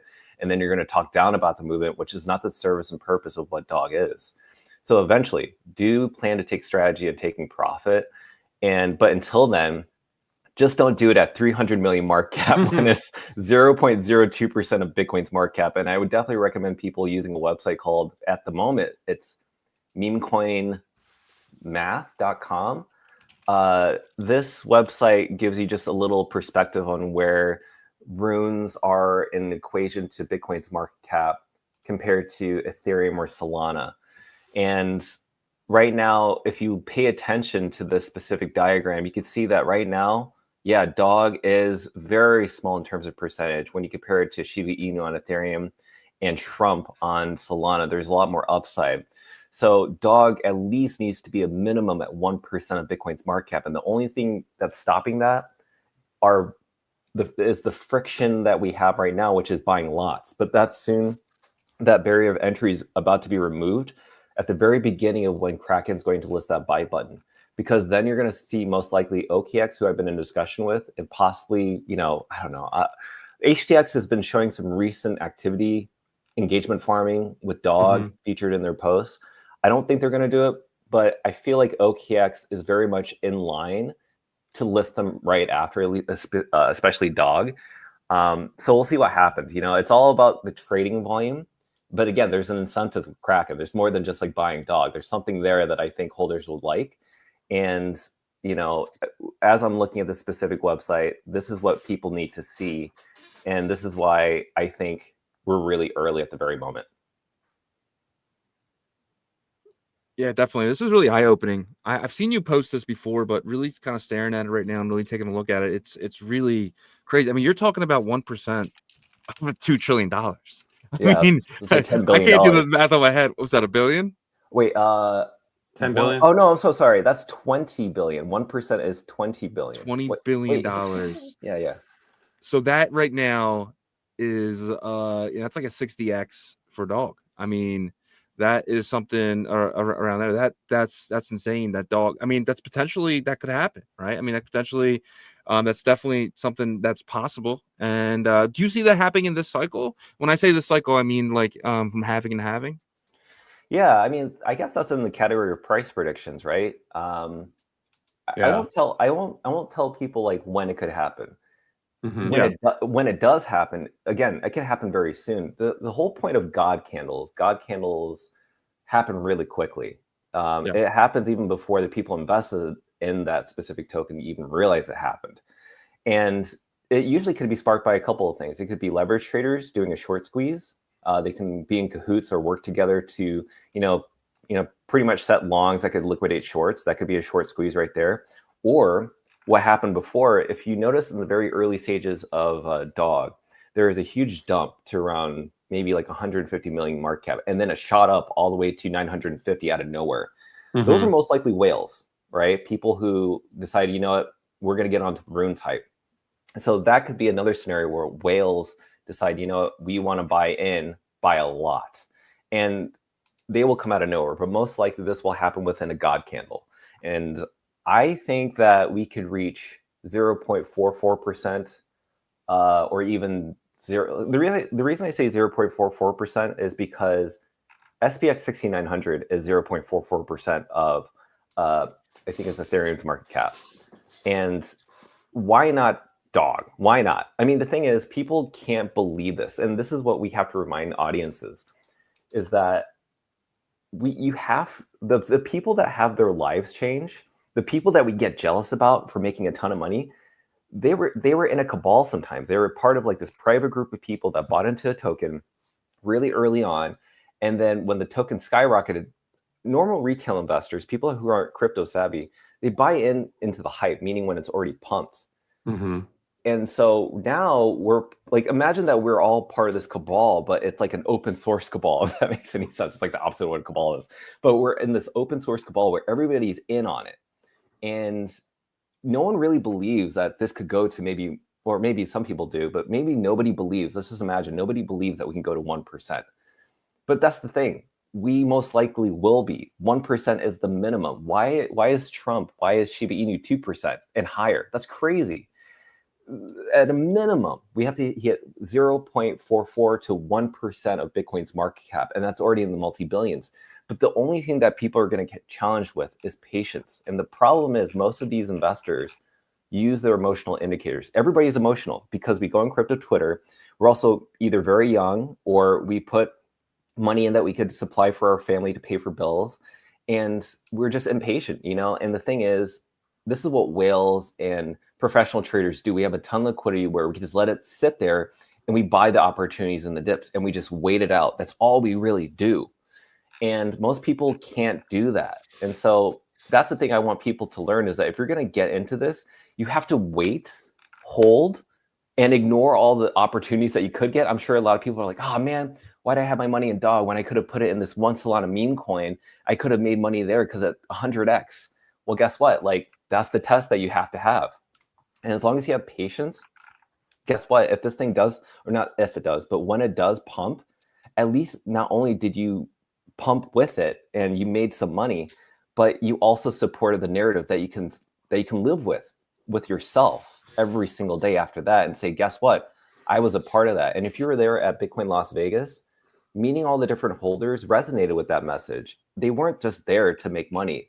I sensed a vibe there. And the dog army showed up, and not just the dog army after party. They were at Bitcoin convention and they were also at the Ordinals event. They were everywhere. I think even Jake from Emblem Vault mentioned that as well. It's absolutely true. They were everywhere. I was so surprised that they were everywhere at a Bitcoin conference. Like, what crazy sauce is this? So, yeah, man, this is definitely a perfect time to get a part of this before this pump does happen. You just have to have patience. Yeah, man, absolutely awesome. I completely agree. I was wondering if you could tell us a little bit about Cryptolution, which is your YouTube channel. I just want to first show your X account. Go follow him if you're not following him. Absolutely awesome follow, by the way, especially if you're bullish on dog. And then you have a YouTube channel. I'm a subscriber. I've been watching you for a long time here. Can you tell us a little bit about what you're doing over here? Yeah, so on YouTube, what I'm trying to do is create daily content for dog, and I've made over like 250 videos on a daily basis for a dog, just because that's how important it is, I think, for people who are into the crypto world. Because in all honesty, after covering Solana and Ethereum for so long, it just felt to me like everybody was just looking for content to feel good about something, just based on what I was reporting on. If it was like GameFi, if it was NFTs, if it was meme coins, I would get spikes in different views and different videos, but it was never consistent. And I noticed that when people were tuning into those videos, it was always temporary, and there was never a dedicated audience. But for some reason, dog, they've always shown that they show up every single day. They want to change things about themselves, and they realize like, oh, I've taken the dog pill. So that's what I'm creating on my YouTube channel, to help create daily updates. And trust me, surprisingly, there are so many updates every single day with runes and dog. Now that I think about it, it's actually quite extraordinary. So that's pretty much YouTube. And I hope that the content that I have on there helps you girls and guys out there across the world stay informed of what dog is. But yeah, I mean, that's pretty much what the YouTube channel is all about. But in terms of Twitter, that's a little bit more active, meaning whenever I have breaking news on a timely basis, I'll put it there. I do a lot of research. I do as much breaking news as I can. I try to get a lot of insider info from different sources, finding out like, okay, what can I provide to the community to help them stay informed with transparency of what's going on in the ecosystem? Because most of the times these conversations happen behind closed doors. But if I say, for instance, I buy dog, I post it. Like, I think people deserve to know, are you actually putting some skin in the game? And so hopefully my data and statistics help people understand where dog's going, but also the runes ecosystem. And I hope that ordinals will also catch on that wave. I definitely think ordinals right now are underpriced, but once the whole narrative of like art on chain comes back, especially with PFPs, I think that we'll see that boom. But if anybody has some exposure to these, I think definitely this time is to have some exposure if you can. But right now, most of my attention's on dog, and most of my financial incentives are on dog right now. Absolutely awesome, man. Definitely keep doing what you're doing, because it's definitely working, right, in terms of building for the dog community. Obviously you and Leonidas, and there's Shizzy's worked his way up the ranks as well over there. Yeah, he's been really involved. That's amazing. Can I ask you guys a question? Sure. So you guys have been around for a while, and you've seen the ecosystem within runes grow. What's honestly fascinated each one of you about runes, and also recently about dog, and I guess we could start with Yagobi and then Shizzy. I just want to get that perspective, just because you guys are so intriguing to me, and you guys show up every single day, that I don't think the ordinals and runes and BRC20 communities wouldn't have anywhere to go except for you guys. So yeah, I just want to get your perspective on the runes and dog growth over the past year and where you think it's going. Yeah, well, appreciate the kind words for sure. Yeah, we've been covering the Bitcoin ecosystem since ordinals kind of came in. We were a little bit late. We came in April, May, so not too late, right in time for BRC20, which went crazy. But look, I have a digital marketing background. So what's been the most intriguing thing to me is that, yes, tech matters, but marketing matters more in the sense of being able to give a clear message to what's important. And I think dog is a perfect example of that. A second thing was Shizzy and I had been talking about, taking runes to other ecosystems before that actually started happening. So because we knew we were kind of landlocked, right, with the Bitcoin ecosystem, especially without centralized exchanges giving buy buttons. So that was kind of intriguing in the sense of like Leonidas came on board with that and stuff. I was like, wow, they're doing it. And then the third thing is just the infrastructure that's being built out is, to me, I feel like it's pretty clear. There's a lot of battles happening right now. And when I say battles, I don't think they're getting dirty or anything like that. It's just more competition with fungible token standards, BRC 2.0. You have alkanes. But when you look at infrastructure, Runes has the most infrastructure, and it's not close. And you're talking about Bitcoin L1, you're talking about Bitcoin layer 2, you're talking about other layer 1s that act as a layer 2, Cardano, Near, ICP. People want to build and support for Runes. So I feel like Runes has the opportunity, and with this Kraken opportunity can really take the ball and run with it. But that's my perspective there. Yeah, 100%. I definitely feel the same way. I mean, for me, right, Yagobi, he already said it, but you know, BRC 20s were fun, but they weren't sustainable, in my opinion, on a sense of, you know, transfer inscriptions, and maybe BRC 2.0 changes that. But for me, you know, I kind of fell out from them when everything kind of went to crap back in like the spring of 2024. And I feel like we've been in a bear market, right? For in my opinion, we've been in a bear market since April of 2024, and you kind of, when you're in a bear market, you kind of have to take a look at what's succeeding, what's being built, what's being looked at. And to Yagobi's point, you know, Runes have been just insane, the amount of buildings happen. I mean, we're talking Fluid, we're talking Liquidity, we're talking you know, so on and so on. Even Kraken apparently has built their own index, right? And you're looking at that, and you're looking at the time and the money, and Magic Eden put Runes on their back. I mean, shout out to Magic Eden. And you're seeing these companies really kind of push this narrative. You really have to take a step back and say, maybe I'm not seeing what they're seeing. And then you dig into Dog, right? And you dig into Dog heavily, and you look at, you know, people like Leonidas, and be like, wow, these guys are not only, you know, in this, but they are potentially making, like, you know, financial gains from this. Not in a sense of from the coin, but you're building your YouTube channel. Leonidas is building ORD.io, and you guys are growing your potential businesses in, you know, magnitudes of longevity, right? So I like, to us, it was stupid not to really kind of embrace what was happening, the building, the from every aspect of from centralized exchanges to decentralized exchanges to, you know, content. It's just all being built, and it's being built around Runes. That's amazing. Yeah, and I think I definitely agree with you. Just to kind of like close it off, I know that there are a lot of new dog holders that are now like tuning in and subscribing to your channel, which I need to remind everybody that's watching right now, please hit that like button, subscribe to OnChain Revolution. Please do that, because these guys are making really great content about Dog, about Runes on an up-to-date manner, and they're talking with these developers, the most important thing, who is building the future for us. And so you guys have been absolutely amazing, and I really appreciate you guys just telling me that story. And yeah, we're going to support OnChain Revolution. They're on Twitter right now, and I know that they're watching, but please do follow them on Twitter as well, and especially their independent accounts at Yagobi and also Shizzy as well. But yeah, I really appreciate you guys having me up, and I hope that we can talk in the future again, or maybe even meet in real life at some point or another. For sure. We're just trying to get our schedule for the rest of the year for the events, but would love to do that. And you always have an open invite to come on the show, and appreciate what you're doing, leading the Dog Army and just the Runes infrastructure. Keep doing that. And, you know, can't wait to the next time you're on. Thanks, guys. I really appreciate it. And yeah, I definitely look forward to it. And thank you so much for having me. Thank you. Yep. We'll talk to you soon. Thanks. Absolutely amazing, dude. That was probably my favorite conversation of the year. I mean, that was exciting, definitely, and it was great to kind of give our opinion on what we're seeing from this. And you know, we're talking to somebody who's been a vocal leader, and I think we're becoming that now. But he's been this since the Dog dropped, right?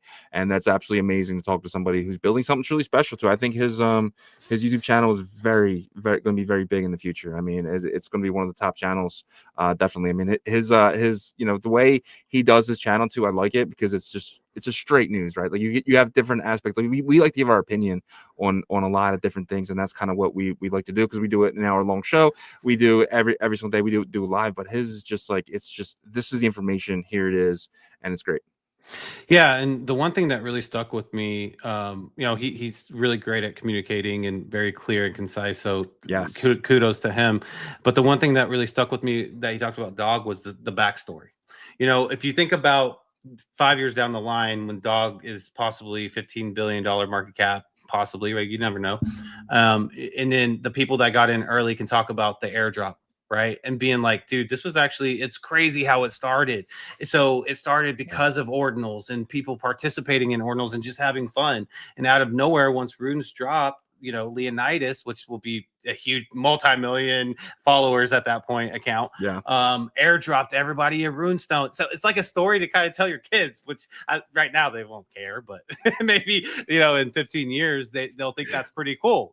My dad actually got a runestone. My dad was one of the ones that got a runestone. I mean, you know what I mean? So I think whenever you have that lore, I didn't think about that. You're right. That's gonna be cool. That's gonna be OG status. I mean, absolutely, right? Like, and when you have lore that's truth, it's not just made up, right?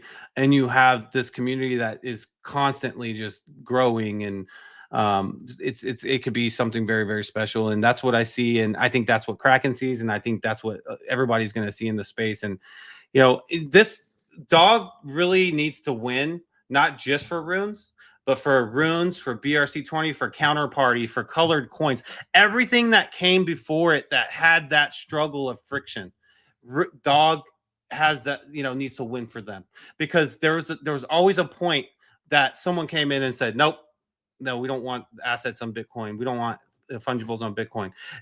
Dog has that opportunity to say, F you. There's been one asset that I know of, I might be wrong, that has made the escape out of Bitcoin and had success, and that's Tether USDT, that was born on the Omni layer on Bitcoin. Dog has that opportunity to do it for fungible token standard and the future of the Bitcoin ecosystem. Yeah, 100%, dude. I love that. Yeah, I completely agree. We could definitely see some really truly special things happening. And you got to remember, like, our number one goal here at OnChain Revolution is to bring people on chain. And there's a lot of people I call level 1 crypto people who just buy on Coinbase and sell on Coinbase. That's completely fine. I'm glad you're definitely a part of crypto in that aspect. But I think it's time for you guys to at least explore chain. And we want to bring people on chain, and we want that chain to be Bitcoin. We've always said that, right? We definitely think if you go to Ethereum and Solana, that's completely fine.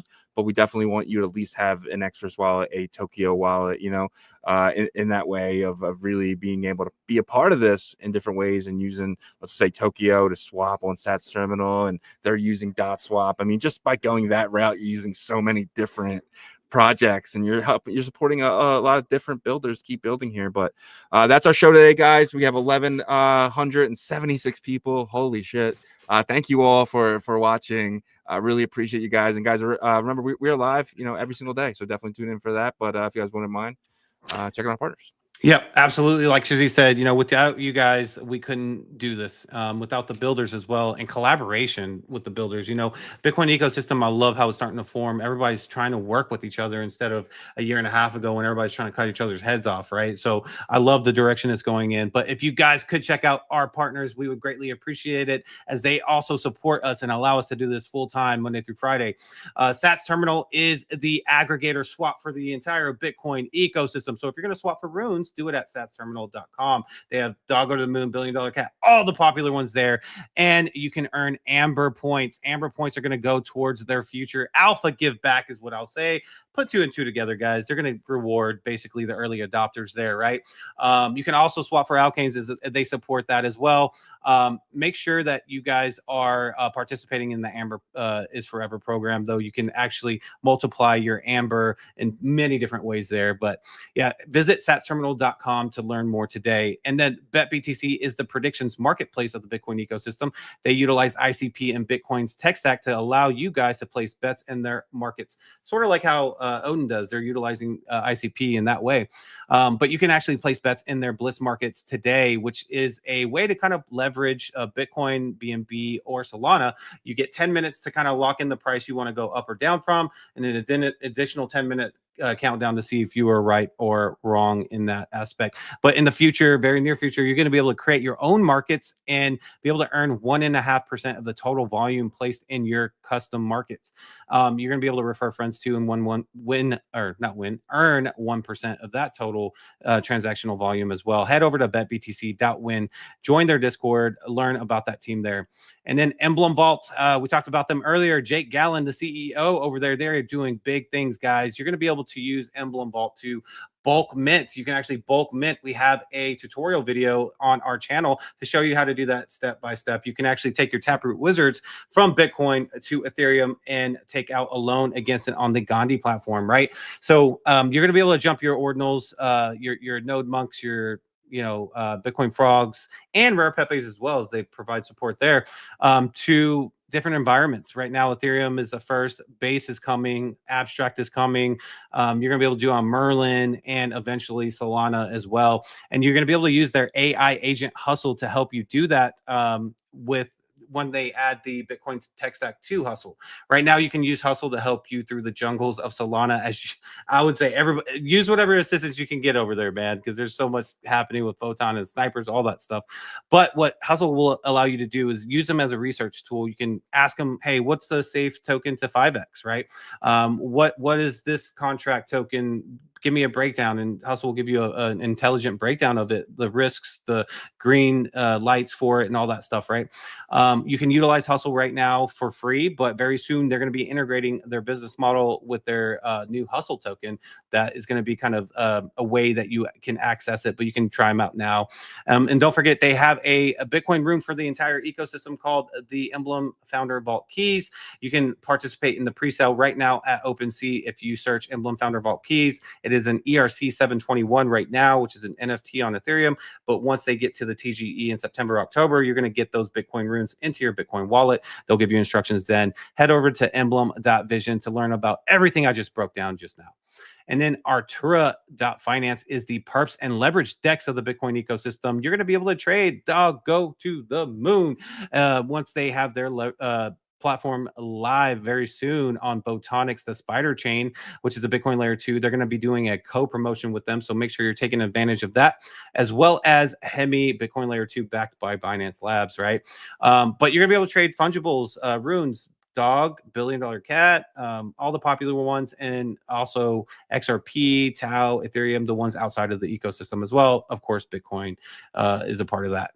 But if you're not into trading, you can actually just earn passively by adding to their liquidity vaults. Head over to Artura.finance, join their Discord. They have a team ready to answer any of your questions.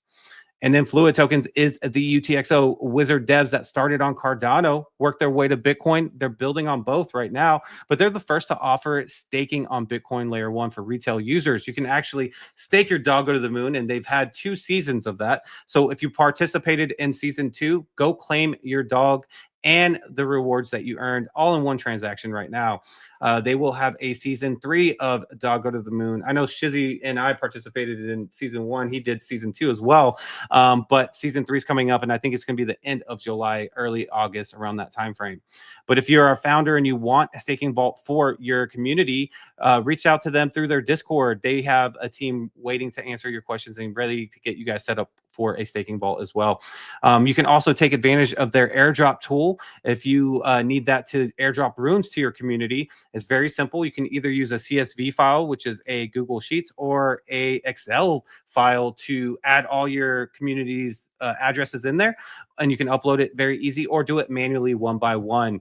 On the Cardano side, you can participate in the Aquarium platform to where you can earn Babel fees there. So head over to fluidtokens.com, join their community on their Discord as well. And then Tokyo Wallet is the multi-chain smart wallet. They built this wallet for UI and UX, right? So you can actually swap for runes, as they partnered with Sats Terminal there. You can swap for dog directly in their app, or you can swap for SNEC because they partnered with the aggregator on the Cardano side, and they will be supporting more ecosystems in the future. But for them, it's all about going to one place for your wallet, one-stop shop, and that's what they're about. So if you have an iPhone, head over to the Apple App Store, download it there. If you have an Android, head over to the Google Play Store, download it there. test it out. Let us know what you think. If there's any features you want added, let us know. We'll let the team know. You can actually find us there, maybe Crypto Revolution in the future, as they have an alpha section right there in the app, right? So you don't have to leave the app. You can watch videos right there. But head over to Tokyo.io to learn more about that sleek wallet today. And then Merlin Chain uniting Bitcoin's strength with the power of AI. They also have an AI tool called the Wizard 0.03 version right now that guides you through Merlin's ecosystem. You can utilize Wizard to do DeFi, transactions for you, staking, swapping, those type of things. And speaking of staking, if you want to help secure the chain, you can go to merlinchain.io and select one of two options. The flexible option is the day-to-day. It is a 15% APR. So this is for the Merlin token. That's going to be on Kraken as well. They're on the roadmap there. But you can earn 15% APR. You can actually withdraw those rewards on a day-to-day basis. If you want to withdraw from the staking program, it does take 7 days, though, just FYI there. And then the bonded, which is a 6-month staking lockup, and that is 45% APR. But you can also withdraw the rewards every day as well in that option.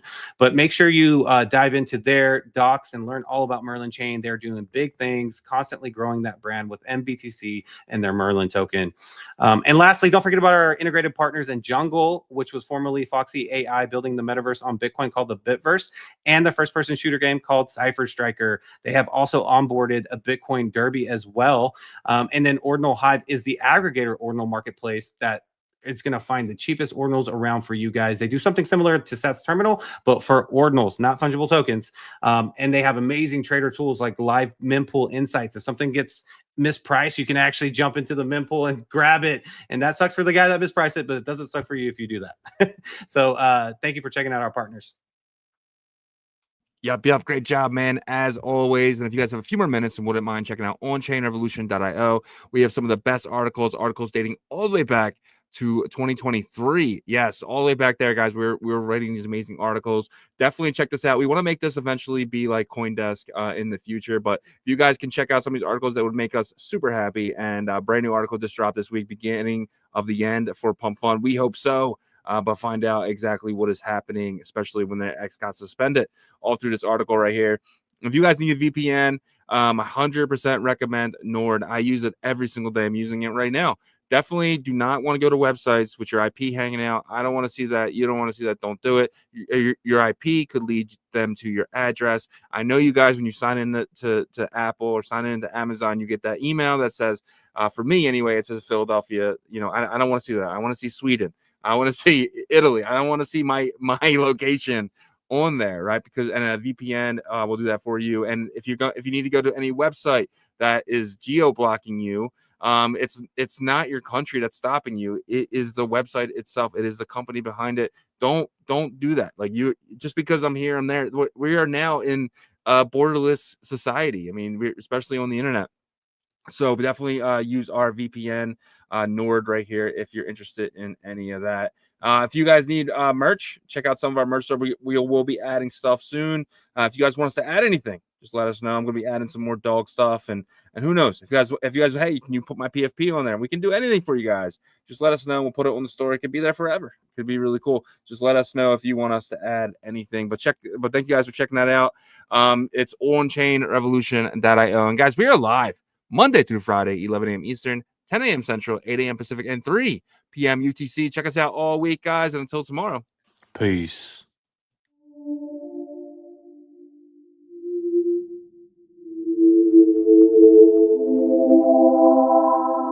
OnChain Revolution roll call. Market recap. You're not bullish enough, no.